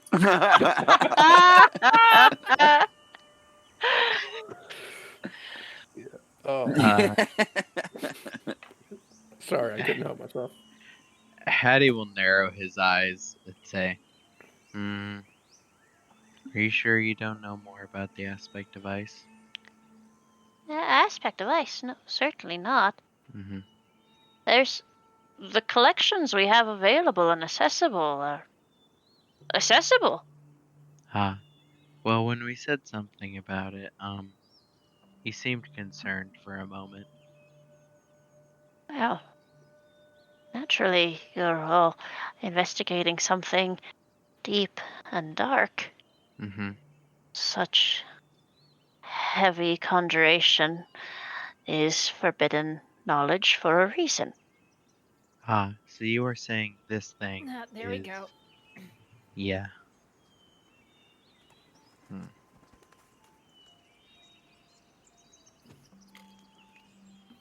Say, who mentioned anything about heavy conjuration magic?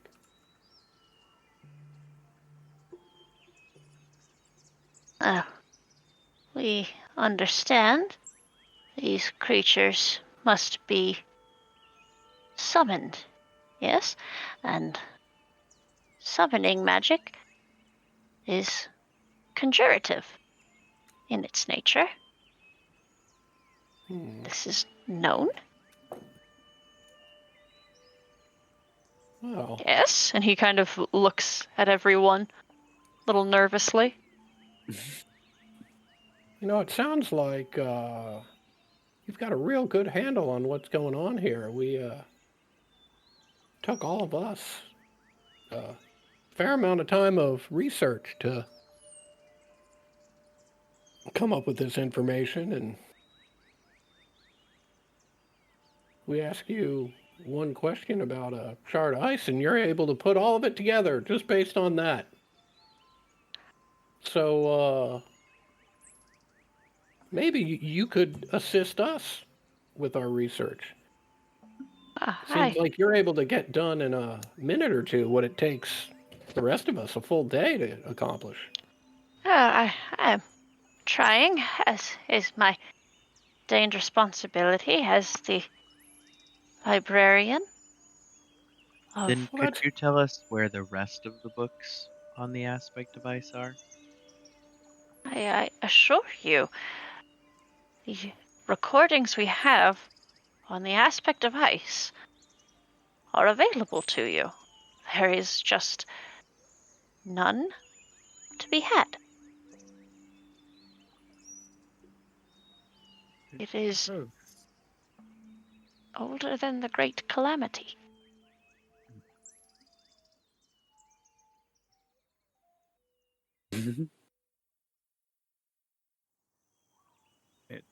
It does sound like maybe this thing was defeated and sealed away long before the grove came to be as it is today, so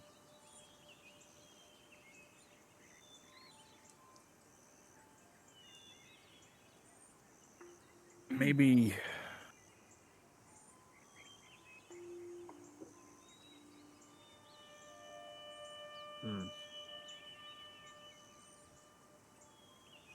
I mean, if push comes to shove, we can just take that tome that you found to the dean and just be like, hey, the big scary conjuration magic that you're keeping under wraps, yeah, it's pertinent to our investigation.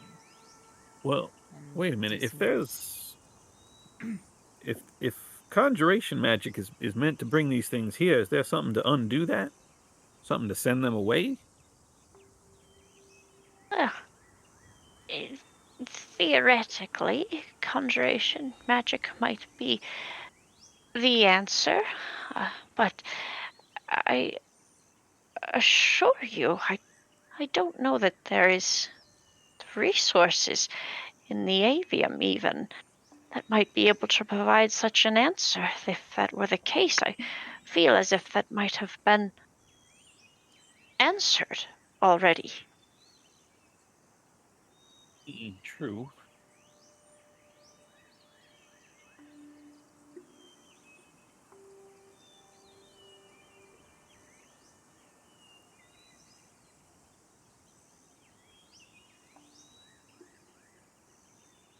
I mean, okay, sure. I don't understand what I am doing my part here. If there is something else I can provide to you, I am more than willing to accommodate. Oh, you're certainly doing your part, and no one's claiming otherwise. We're just sort of in awe over, how much knowledge you have sort of at your fingertips or on the tip of your tongue, so to speak. We're not as experienced researchers as you clearly are. And so your expertise in that area would be most appreciated and is appreciated. Now, it seems we've tapped the Avium's reserves of information about this aspect device. Is that correct? There's nothing more to find here on that specific topic besides what we found already. That is correct. And we've also found, as Wisteria and Serena have pointed out, we've found a lot of information talking about how it requires massive conjuration magic to bring these elder elementals about. And that is, in fact, some of the magic that is being studied under lock and key here at the Avium. Is that correct?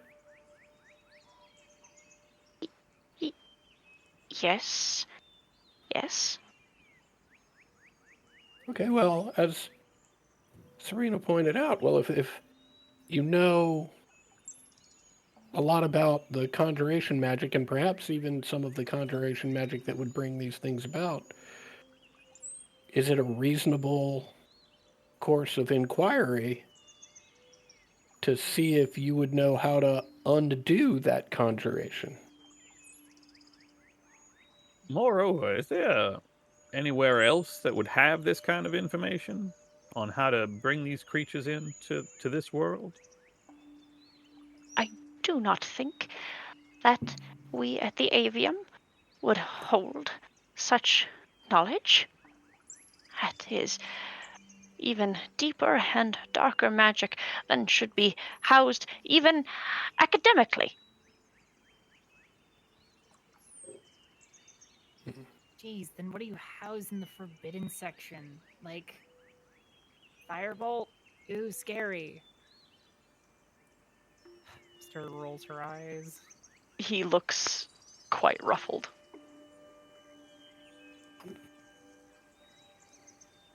Guys, I'm telling you, we should just take it to the dean.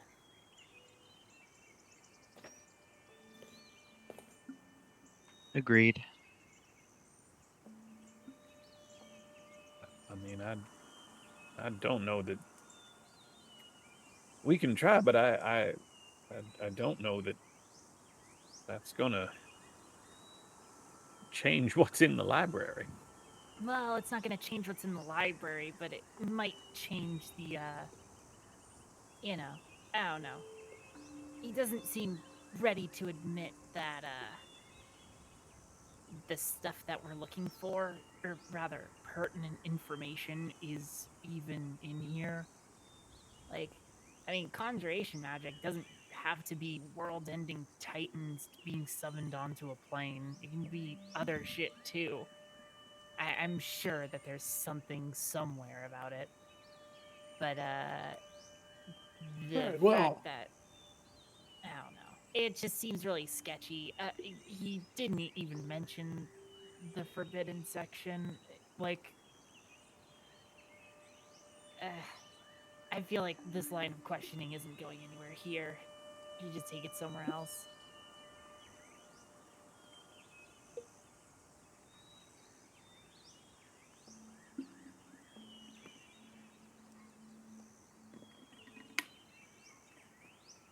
Yeah, I mean, I guess it's possible that the forbidden research and magic that Dean Winsworth was talking about, perhaps it's been locked away even from Librarian Swiftgale here. Excuse me. No, he says so as he straightens some of his robes and he departs.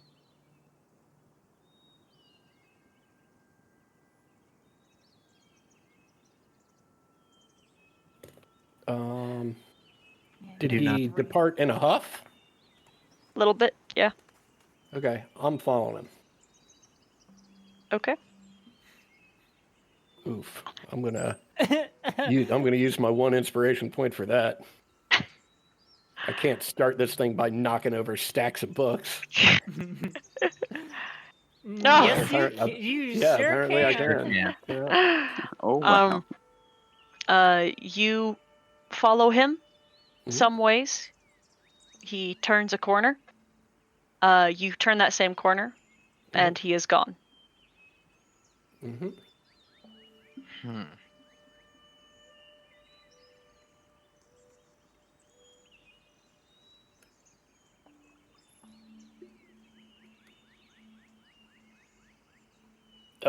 I know he's gone, right? But is it like he disappeared into thin air? Like there's no doors or passageways or anything where an amulet might come in handy? Make a perception check.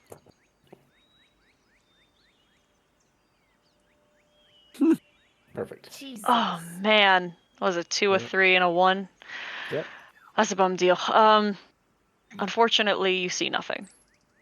Yeah, doing my rogue shit. All right, I'll go whistling back to the group. Oh, they got a nice architecture section over there. You find out what that was about?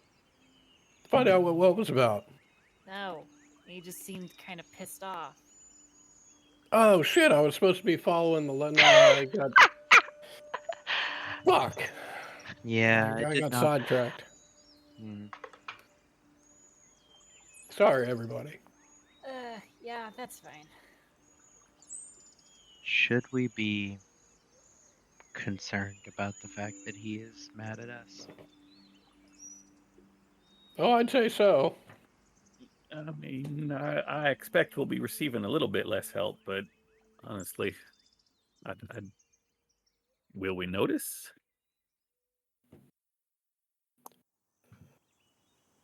Well, considering most likely the things that we have to dig are deeper than what is around here, I don't think a grand tour of the place or someone who's familiar with the decimal system will really come in handy. I think we just need to either, you know, or take it higher.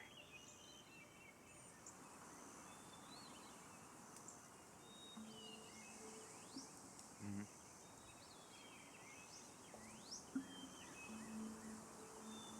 I mean, I can start looking if someone wants to help.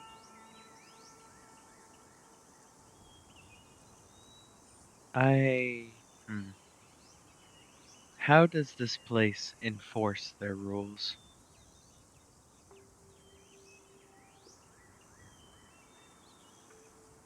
Does anyone know? I don't have the foggiest idea, Hattie. The amulets obviously have some limiting capabilities. Serena, you would know, having been here a day or two, that there are some stone statues that are stone golems that restrain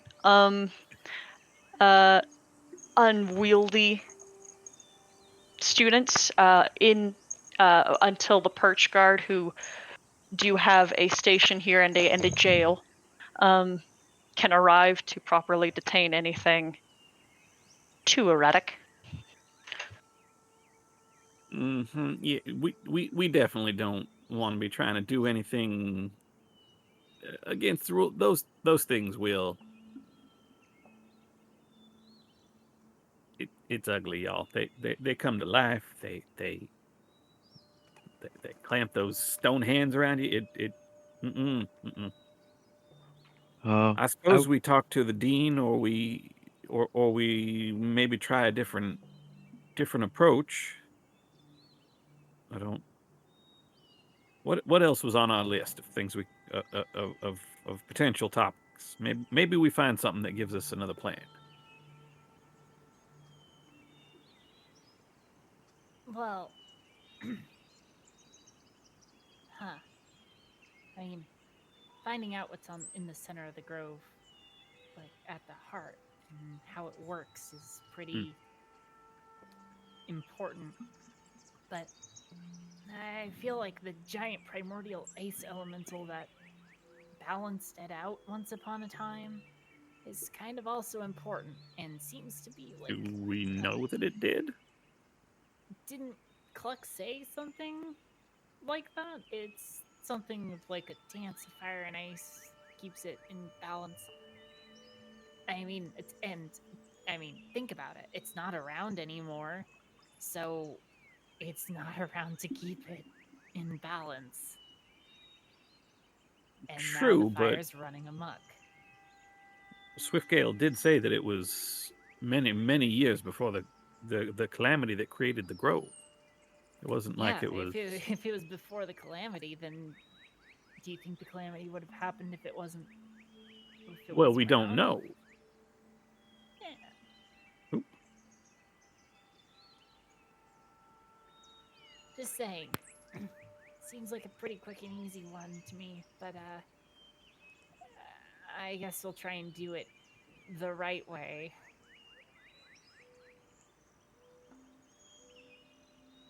Well, I mean, I agree with you that speaking to the dean is worth it. I mean, any resources we can get are definitely going to be helpful, and this seems like an all hands on situation here. Agreed. Yeah, it pisses me off to no end when people are holding out on us when the fucking world's about to end. But, you know, that's not important.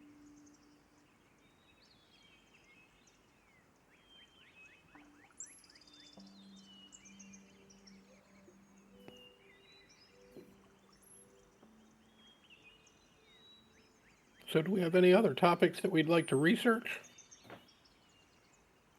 Or do we want to head right to the dean? Probably head right there. It seems as if we are at the end of our ability to research what is there. Well, I mean, I'm sure that,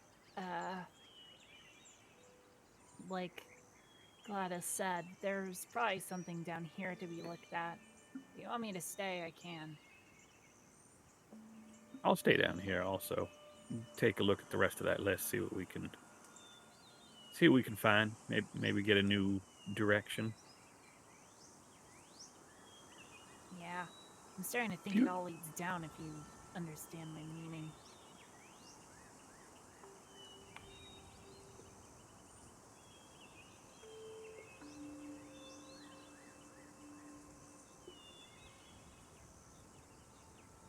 Fair enough. I guess I'll go speak to the dean. Anybody care to join me?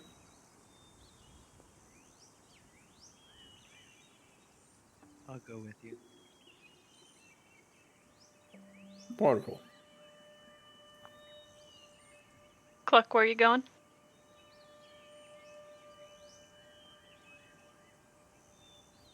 With them. Okay. Great. The group of you split up. A couple of you heading towards the elevator, and the others returning to your research desk. And as you're walking, each of you, your separate ways,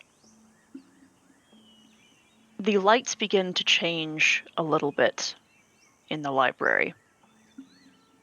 And the shadows that walk beside you begin to stretch and form in a way only slightly differently than your own bodies.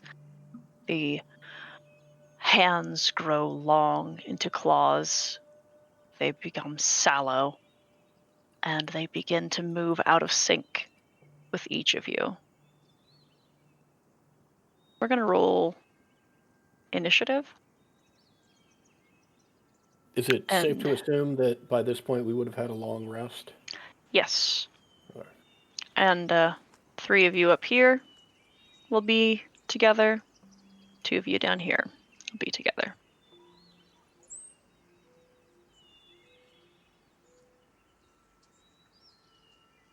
Oh, I guess from long ago. Whoa. Don't worry, I'll break that. Yeah, me too. Gosh, we are fucked, Damn. Ted. We are Yep. so fucked. Well, Too slow, another people. death. Wait, no, wait, hold on. The shadows move on 4. They're the last ones to move. How far away are we from downstairs, by the way?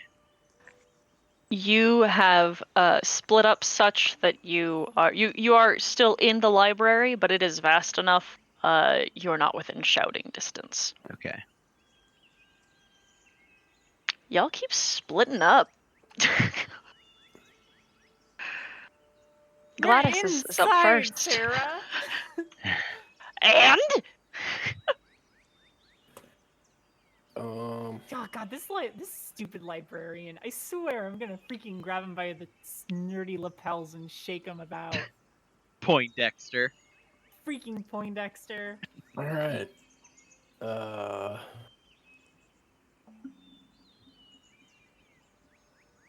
Bonus action Hunter's Mark on that fella right there.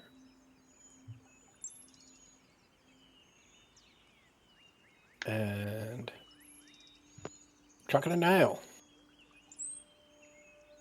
can you roll above a 3? Hey! Yes, you can. That's a hit. There's no sneak attack on that, sorry. Yep. It's just 9. And there we go. Okay. The nail flies through the shadow, affecting it somewhat. Mhm. Let's see.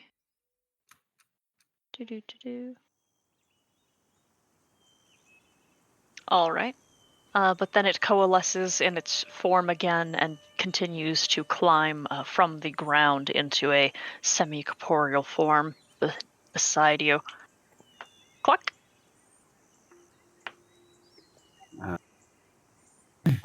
I'm going to the person above me, go into a rage, and then hit them, and then I'm also learning this ancestral protectors thing, which I'll figure out in a second. Go here.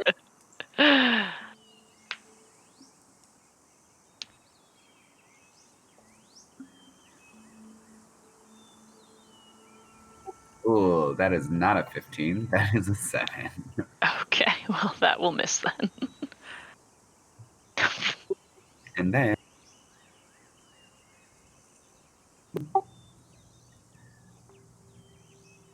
yeah, no, okay, cool. Yeah, no, that's just the nothing. Okay, I'm good. Okay. All right, Hattie. Yep. I will move over to here. I'll point at the, I guess at the one that Gladys hit. I'll use my bonus action to set up this. And I'll fire a bolt at it. Okay. For the bonus. 17 will hit. For 9 radiant damage. All right. It is vulnerable to the light of the stars, and thus falters such that its shadow then drops to the earth and remains stagnant. Mm-hmm. I am glowing, I guess, with 10 feet. Do I want to use that? Not yet. So yeah, I think that's my turn. Okay. Then Wisteria. Wisteria is going to be grumbling and cursing the librarian under her breath as she runs around, scoots around a corner, and like stops on 4 legs and puts her hands to the ground. And fire will erupt in a 30-foot line straight out from me, catching both of these bad boys in the Scorcher. Okay.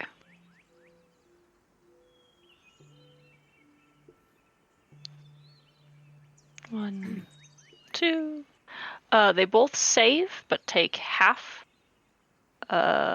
And as incorporeal as they are, they appear to be also resistant to fire damage.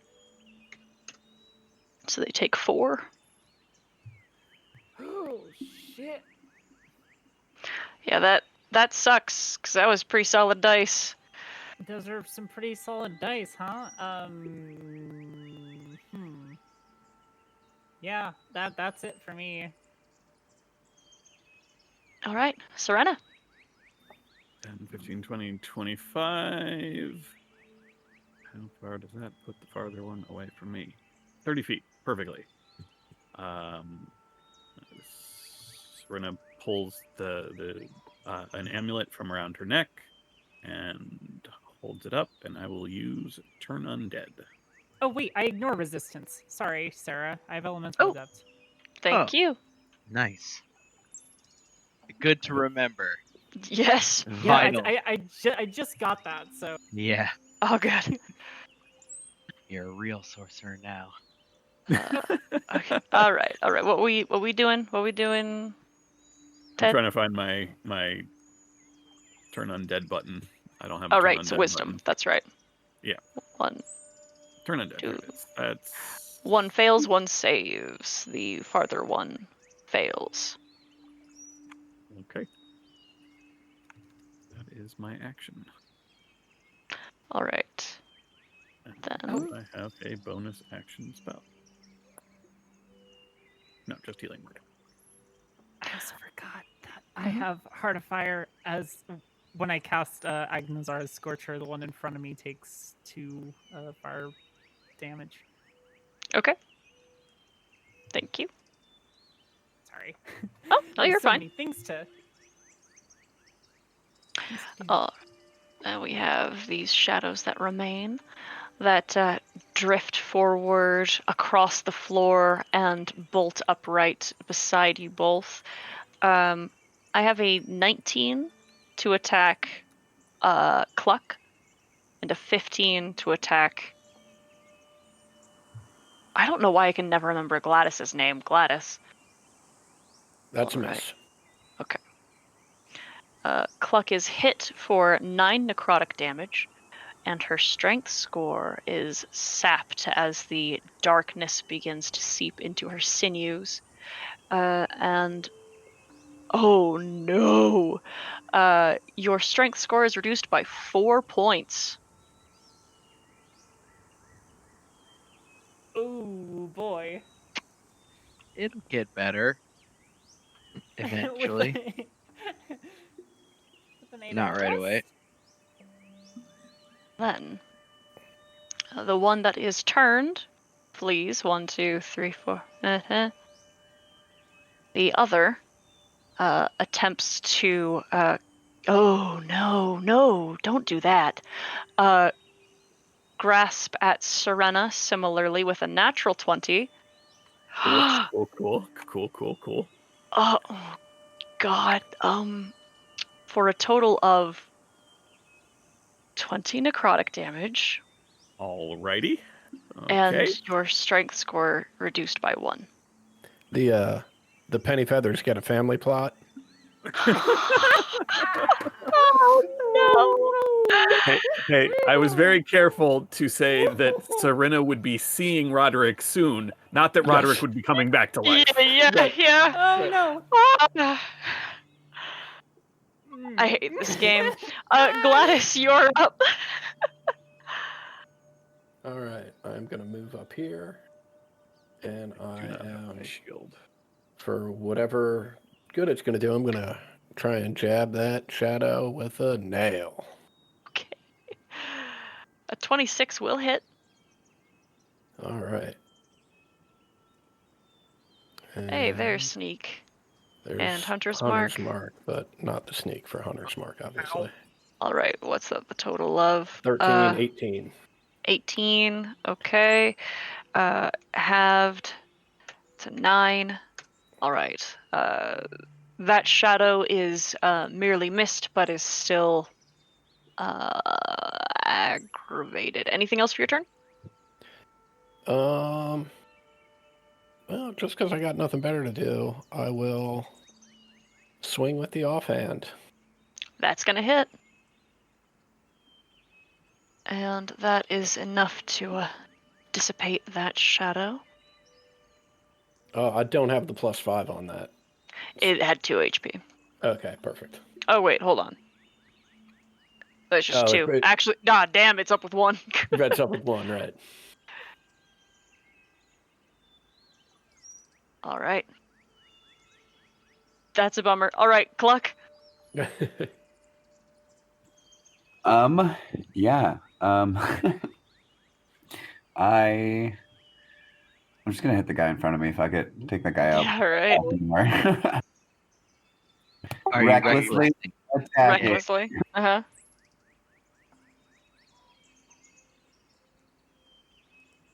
Ooh, 17 will still hit. All right, Okay. and that. How do you want to do that? They're kind of misty, right? Yeah. All right, this would be really stupid, but basically, like, I have my racket kind of like swishing it around to like dissipate it as much as possible until it's gone. Okay. Yeah. I'm with That's you. pretty sweet. Yeah. Excellent. Do you want to move at all? No. Okay. All right. Okay, Hadley. Action, guiding bolt. Mm-hmm. The 14 will hit. And it explodes. Okay. So how tall is the ceiling in here? It's like a library, so there are stacks, right? Where it's just rows and rows. I assume. Yeah, I feel like this is a longer than tall type of library. So I'm going to say maybe 30 feet, but with, like, labyrinthian walls as of shelves. Yeah, did the shelves go all the way to the ceiling? Near enough. Then yeah, I'm gonna be spending the rest of my all of my movement running back in the direction we came. Okay. I'm going to say likely you're not going to make it. You guys have finished your combat. These other two have to survive theirs. Wisteria.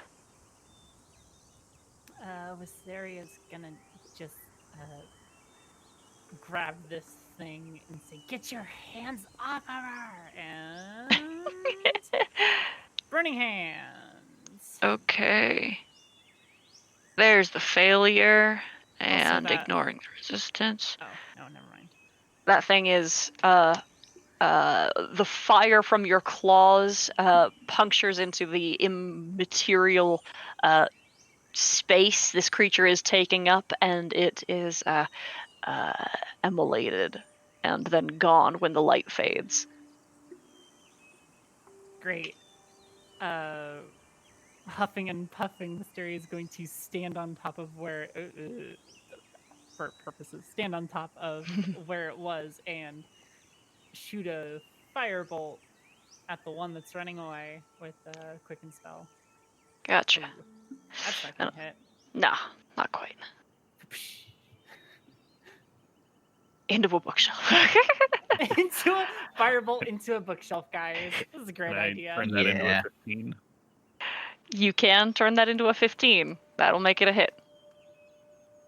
Yeah, there we go. Teamwork making the dream work. 6 fucking fire damage. Woo! Ooh, No and that resistance can stop me. that one almost gets it too. That thing is barely with you now. Serena, do you have any thoughts about how you want your portents to shake out? How they work? How they look? Most of the time, if it's something, no, not yet. I'll come back to that. Okay, no problem. Then it has been attacked, so it can return to its actions of coming back with the intent to cause harm. Oh wait, no, it is your turn first. My bad. Ted, you're up. How far away exactly? That is where it is. Okay. Fortunately. 50, then that should be within range of, yes, Toll of Dead. Which manifests as, it's my only attack cantrip. Well, it's not, but Word of Radiance is a 5-foot range. So, it manifests as just a glowing bit of spirit energy that releases from Serena's paws and just sort of lances its way out, as opposed to the usual like gong. I have it somewhere on here. I'm stalling because I can't find it on my sheet. It's okay, it's saved. Okay. But it is going to roll back in your direction. 1, 2, 3, 4, 5, 6, and dash up because it only has a melee attack.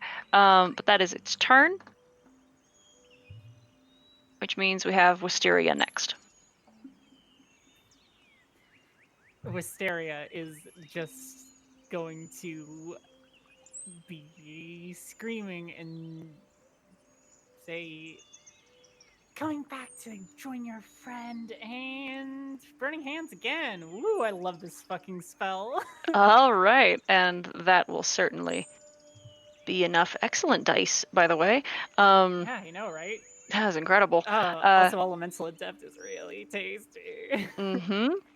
That one is likewise, as it rises from the earth to grasp at you with claws like your own. Your paws almost meet, and the flames ensorcel it, and it is destroyed. And that is combat for everybody. And I'm sure those who had the intention of leaving the library are sprinting back after the other two. Is that a fair assumption? Mm-hmm. All right. You all meet a little out of breath, a little worn from a sudden, violent encounter. Is anybody hurt? I'm a little messed up, but I can take care of it, and I'm going to cure wounds myself. Okay. I'm fine. I will use a second level slot for that. I don't feel well, but I'm okay. I would like to march back to where I lost Librarian Swiftgate and see if I can't pick up any clue where they might have gone. Yeah, Gladys. I'm following Gladys, stomping down the halls, just whispering, "I swear, I'm gonna fucking lay his neck out." Oh yes, Serena is seeing Hattie glow for the first time. Oh, well, Just occurred to me. That was never in the letters. Mm-hmm. It will go away, but not for a while. I'm going to keep it on just in case. I need those who are going to investigate that spot with Gladys. Well, let's also be clear. Gladys, do you make known that this is what you are doing? Because otherwise you're going by yourself. No, I mean, I'm just stomping down like, Gladys is pissed and is just stomping back. It wasn't that far from where we were anyway. It wasn't like I was gone for 20 minutes, so she's just stomping around the corner to see if she can find anything. Yep. I mean, others can follow, but you will be the Yeah. only one Right. You will be making an unassisted investigation or perception check. Yeah.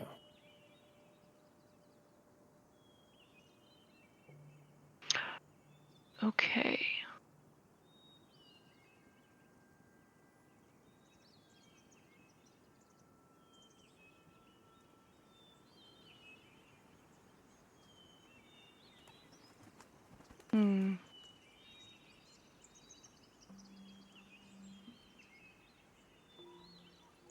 Sorry, trying to find. There it is. Okay.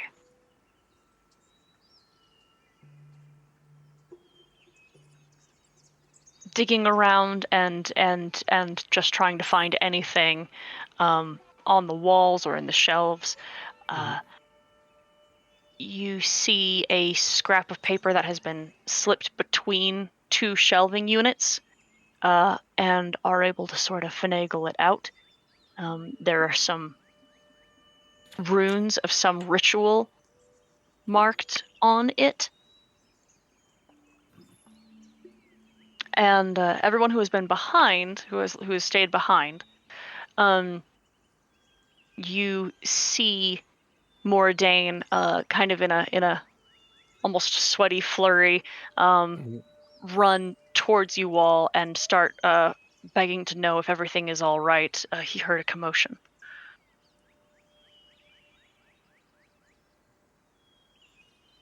That is Mordain. Yeah. So wait, so he's running towards everybody else? Yeah. Okay, You went got it. away, but he Yep. went after where he thinks he heard things coming from. Yeah, I'm with Gladys. Okay. Everything seems to be fine, which you're trying to tell me that those things weren't your doing? What things? What's happened? We're going to need to speak to the dean now. Some creatures made of pure shadow came out of everywhere.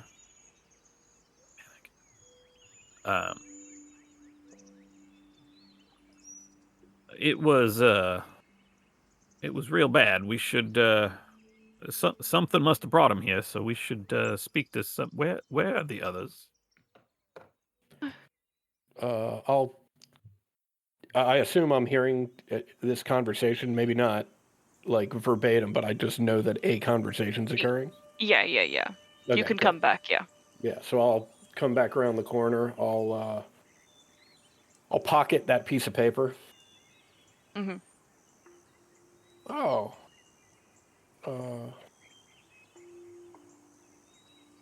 Mr. Swiftgate, I'm glad to see you're okay. Care to join us on a trip to the dean's office? If you look hurt, you should go to the infirmary. They're healers that can provide you rest. You look very weary. He sort of eyes you, Cluck, with deep concern. Please, allow me to escort you. You look quite unwell. We can speak to the dean. I should speak to the dean, but you all should. Those who are injured should seek rest. Yeah, I'm not leaving you alone with the dean. You're coming with us. What? Wait. What are You you left, implying? and then we were attacked. So that doesn't necessarily mean it was your fault, but you are a suspect now. So Well, regardless, and more important, there could be more of those things, and if they pop up out of nowhere, we don't want anybody getting hurt. So why don't we all just go to the dean right now, and we can try to sort out what happened. I insist. We go to the infirmary. Your friend looks terribly unwell. We will. I will make sure that Lady Cluck gets to the infirmary after we've spoken to the dean. Is that fine with you, Lady Cluck? Still in fighting shape. Still in fighting shape. Yeah, plus, how dangerous could a school be? She Mhm. gives death eyes to the librarian.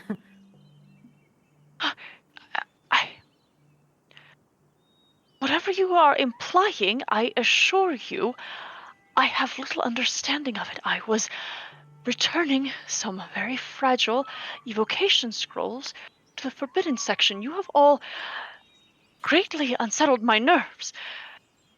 If you insist. Oh, Mordain, I'm terribly sorry about that. Why don't you walk with me? We'll get a few steps ahead of the rest of these folks, and we'll all head up to the dean's office. We'll get this all squared away. I'm sorry we've got you unsettled. I know, you must have quite a bit of work to do. But once we, inform the dean of the new danger that we've discovered here in the library, we can all get on the same page as what we're going to do about that, and get you right back to your work as soon as possible. Make a persuasion check, Gladys. Can I assist?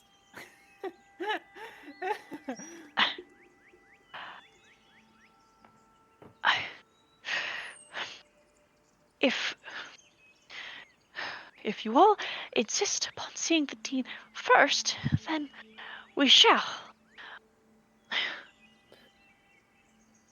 But I should escort you. Oh, well, absolutely, of course. And I'd put my arm around his shoulder, and do I see an amulet that looks anything like ours? Yes, worn predominant. Yes, worn openly. Okay. I am going to cast Mage Hand. And what I would like to do as we're walking is at some point I've got my arm around his shoulder. I'm going to act like I trip to create a diversion. And I am going to try and steal his amulet. Do you have the invisible mage hand? I do. Just double checking. Yep. Then I would love a sleight of hand check. And I'm trying to determine if I also feel like you need a performance check for the trip, but I do not think so. I think we're just dealing with a sleight of hand. Before you roll, I can give you a 12, but that's the best I got. Oh, never mind. All right. And I mean, I think part of this wacky mage hand is that it actually will pocket it. If you could look that up while I pull up Mordane's stats real quick. Mhm. Like, make it also invisible once it, like, has it in its grasp. Yeah.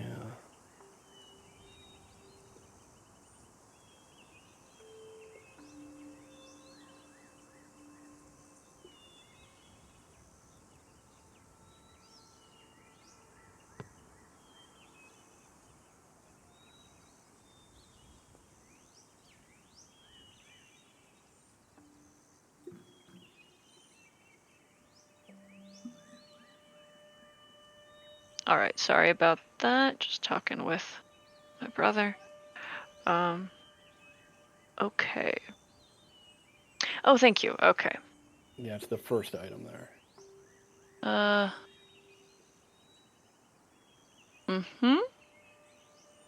And you retrieve an object. Yep. Great.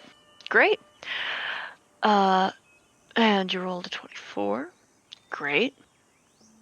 Okay, why did I close that sheet? That was stupid. It's okay. I rolled already. All right. You successfully pocket the amulet. It does not appear that he has noticed. Fantastic. And I'll just keep sweet talking him as we head to the dean's office. I'm just trying to keep him nice and calm and prevent him from looking down at his chest where an amulet was once hanging. Okay, I'm going to... I think you'll be okay to use your own... Like, if you hurry and all, use your own amulet to activate the elevator. Mhm. Because otherwise he would try to. And he can't. Oh no! Now that I've stowed his amulet, I will use my mage hand to extend my amulet out a little further so that it activates the elevator a little bit before the time we arrive there. Gotcha. Okay, great. Then Yes, you head up to the dean's office. Interrupting immediately whatever it is that he is doing. Gabe Winsworth seems particularly, what's the word, fuddled by such. And just, what's happening here? What? Oh, Mordain, what is happening? Is everything all right? Well, turns out my friends and I were just attacked by some shadow creatures while we were in the library. It was a little strange. We had just ended our conversation with Mordain here. He went off to conduct his business, and then we were attacked by these shadow creatures. And once we had eliminated them, Mordain showed back up, and he was quite insistent that we speak to someone. He preferred we go to the infirmary, being worried about our health at all. But we finally all got on the same page and thought we should come right to you and see if we could figure out what's going on. Yes, they were quite insistent on refusing treatment with the healers. They are. Some have been injured. It is visible. We have a healer. And I'm supposed to know that of you? We said we're fine, we're fine. Your concern is greatly appreciated, but for now we're still standing in that those creatures, they don't just come out of nowhere, right? So Yeah. our larger concern is finding out where they came from. Yeah. Shadows. Fragments of a spirit that can be broken off in dark magic. Few necromancers find a place here at the Avium, as it is considered deeply unholy, as it is an upset of the rhythm. But that would be the only explanation. Yeah. It's a real shame. I know someone who knows a bit of necromancy that I trust quite a bit at this point. No. You shouldn't. Maybe you just haven't met the right necromancer. Young lady, I have known many. Doesn't mean you've met the right one. Yeah, I'm sure you do. Our kindness at the Avium, your access to it, is on behalf of the Birdfolk Council. I would advise you against overstaying your welcome. Oh, well, we felt quite welcome so far. You know, with the attack and all. Doesn't seem like anyone here is all that concerned about it. I'd say that's odd. I'm greatly concerned. I am merely trying to puzzle out what it was, or for what purpose there might have been such an attack. As are we. You have any ideas on that front? Not to mention who summoned them is the most important. Yes, who indeed? There was a time where we employed a professor of the necromantic arts, Oddwald Ebenhart, but he has since left our employ. Can't imagine what purpose he might have in returning, nor what ill will he might hold towards all of you.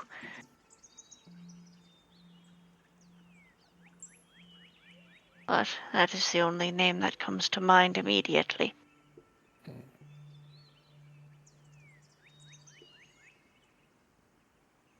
Say, didn't have time either after the fight or on our walk over here, but shortly after the fight, while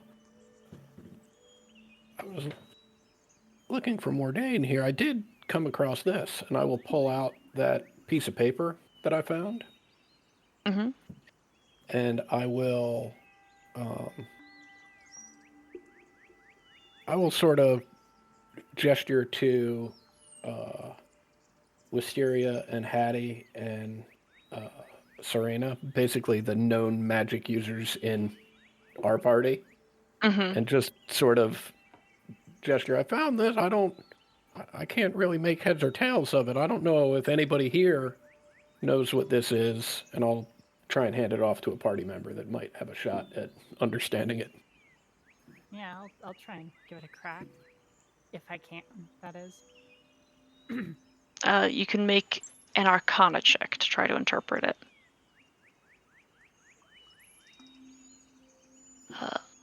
Unfortunately, all that you can really grasp is there's a combination of sigils representative of conjuration and necromancy.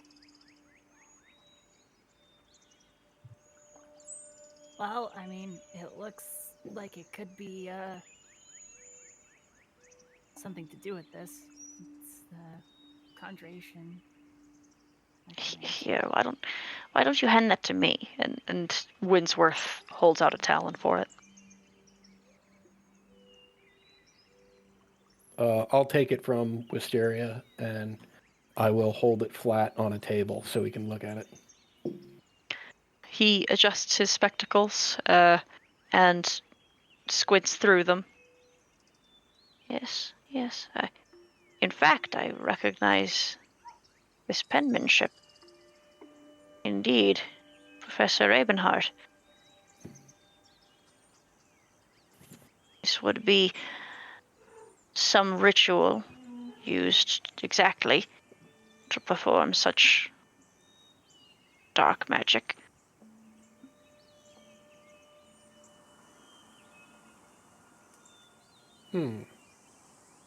And how long had Professor Ebenhart been gone before this? Oh, sometime.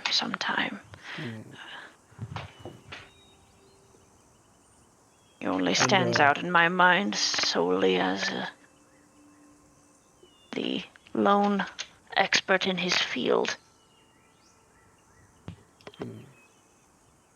And I assume that when he left or was asked to leave, you would have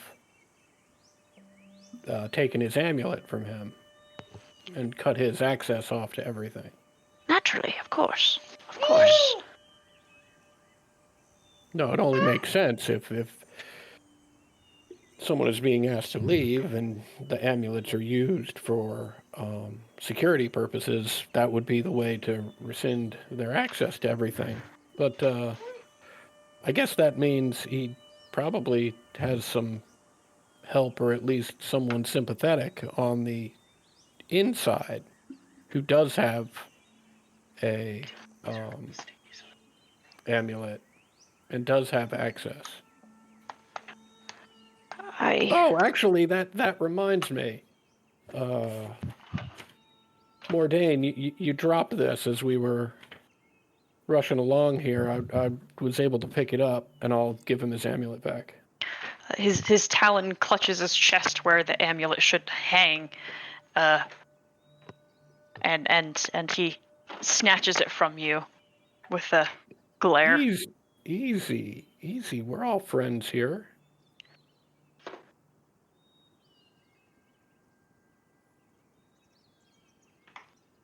I mean, you didn't even realize it was missing, judging by that look on your face. As you've stated, it is quite valuable, and having misplaced it is a reason for concern. As master of the archive, this falling into the wrong hands is, in fact, a problem. Well, just take a deep breath. take a deep breath. You don't have to worry about it. It didn't fall into the wrong hands. It fell into our hands, and like I said, we're friends. Hence, I'm just giving it back to you. Now, regardless, how would you go about finding Professor Ebonheart? Thank you. I would not know where to begin with such an undertaking.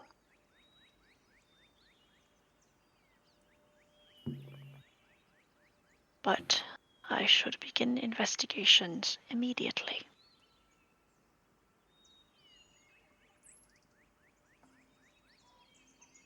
What do you say I help you out with that? Very well. Great, I'd love to pick up a few pointers on how to improve my research skills.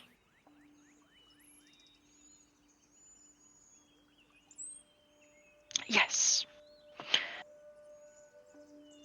Yes, I am an educator first and foremost. Wonderful. I'm a quick learner.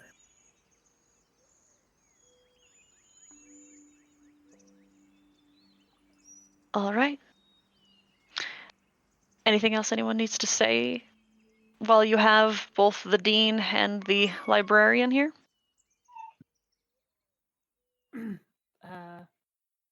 Any input from the dean?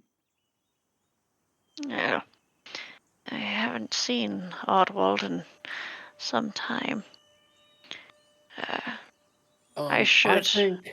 I think I'm going to try and walk the librarian out of here just to give everybody else an opportunity to talk to the dean without the librarian around, because I trust this guy about as far as I can throw him. Yeah, you're welcome to do so. Okay. I should reach out to colleagues in Elderheart and potentially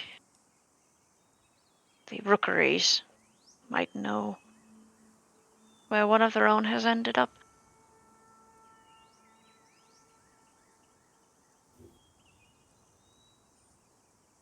That would be greatly appreciated. That does seem to be he does seem to be a bit of a common thread here. Yes, suspicious at least. But it may be some time before I would hear back.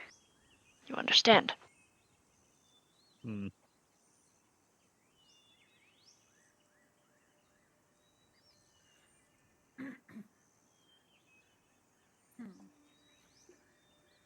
Oh, also, I guess not only looking at Oddwald Ebonheart, but maybe if you know of any students that took to his teachings quite closely or like idolized him or something, because it might not just be him, it might be someone on the inside. Yes. Yes, that is insightful. Yes. I should do so. And one more thing. I understand there's probably some sort of bureaucracy. And I don't know if you have any more information, but that librarian there was kind of shifty Restrictive? about this. Yeah. As I've said, we have privileged information in our archives. Right. And as we discussed, I don't want to, overstep my boundaries, but I do want to maybe pick your brain about something that might be pertinent to this investigation. We read a old tome that mentioned this aspect of ice, which is another elemental creature, and apparently, although there are some pages missing, I guess, there was some sort of balance that it struck between it and the fire elementals. And as I understand, all this was before the calamity. So, Pre-calamity literature is few and far between. In fact, many accounts of the calamity itself are merely heralded as legends. right. There are few who live today that were alive at the time of its shattering. Few. Huh. I mean, we'll pause on that because that gives me an idea. But, do you happen to know anything about this aspect of ice, or not necessarily that specifically, but conjuration of the such? We should Or talk. at least how to. Sure. I'll be around.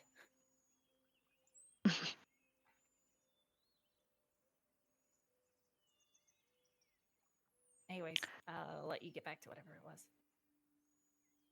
Thank you.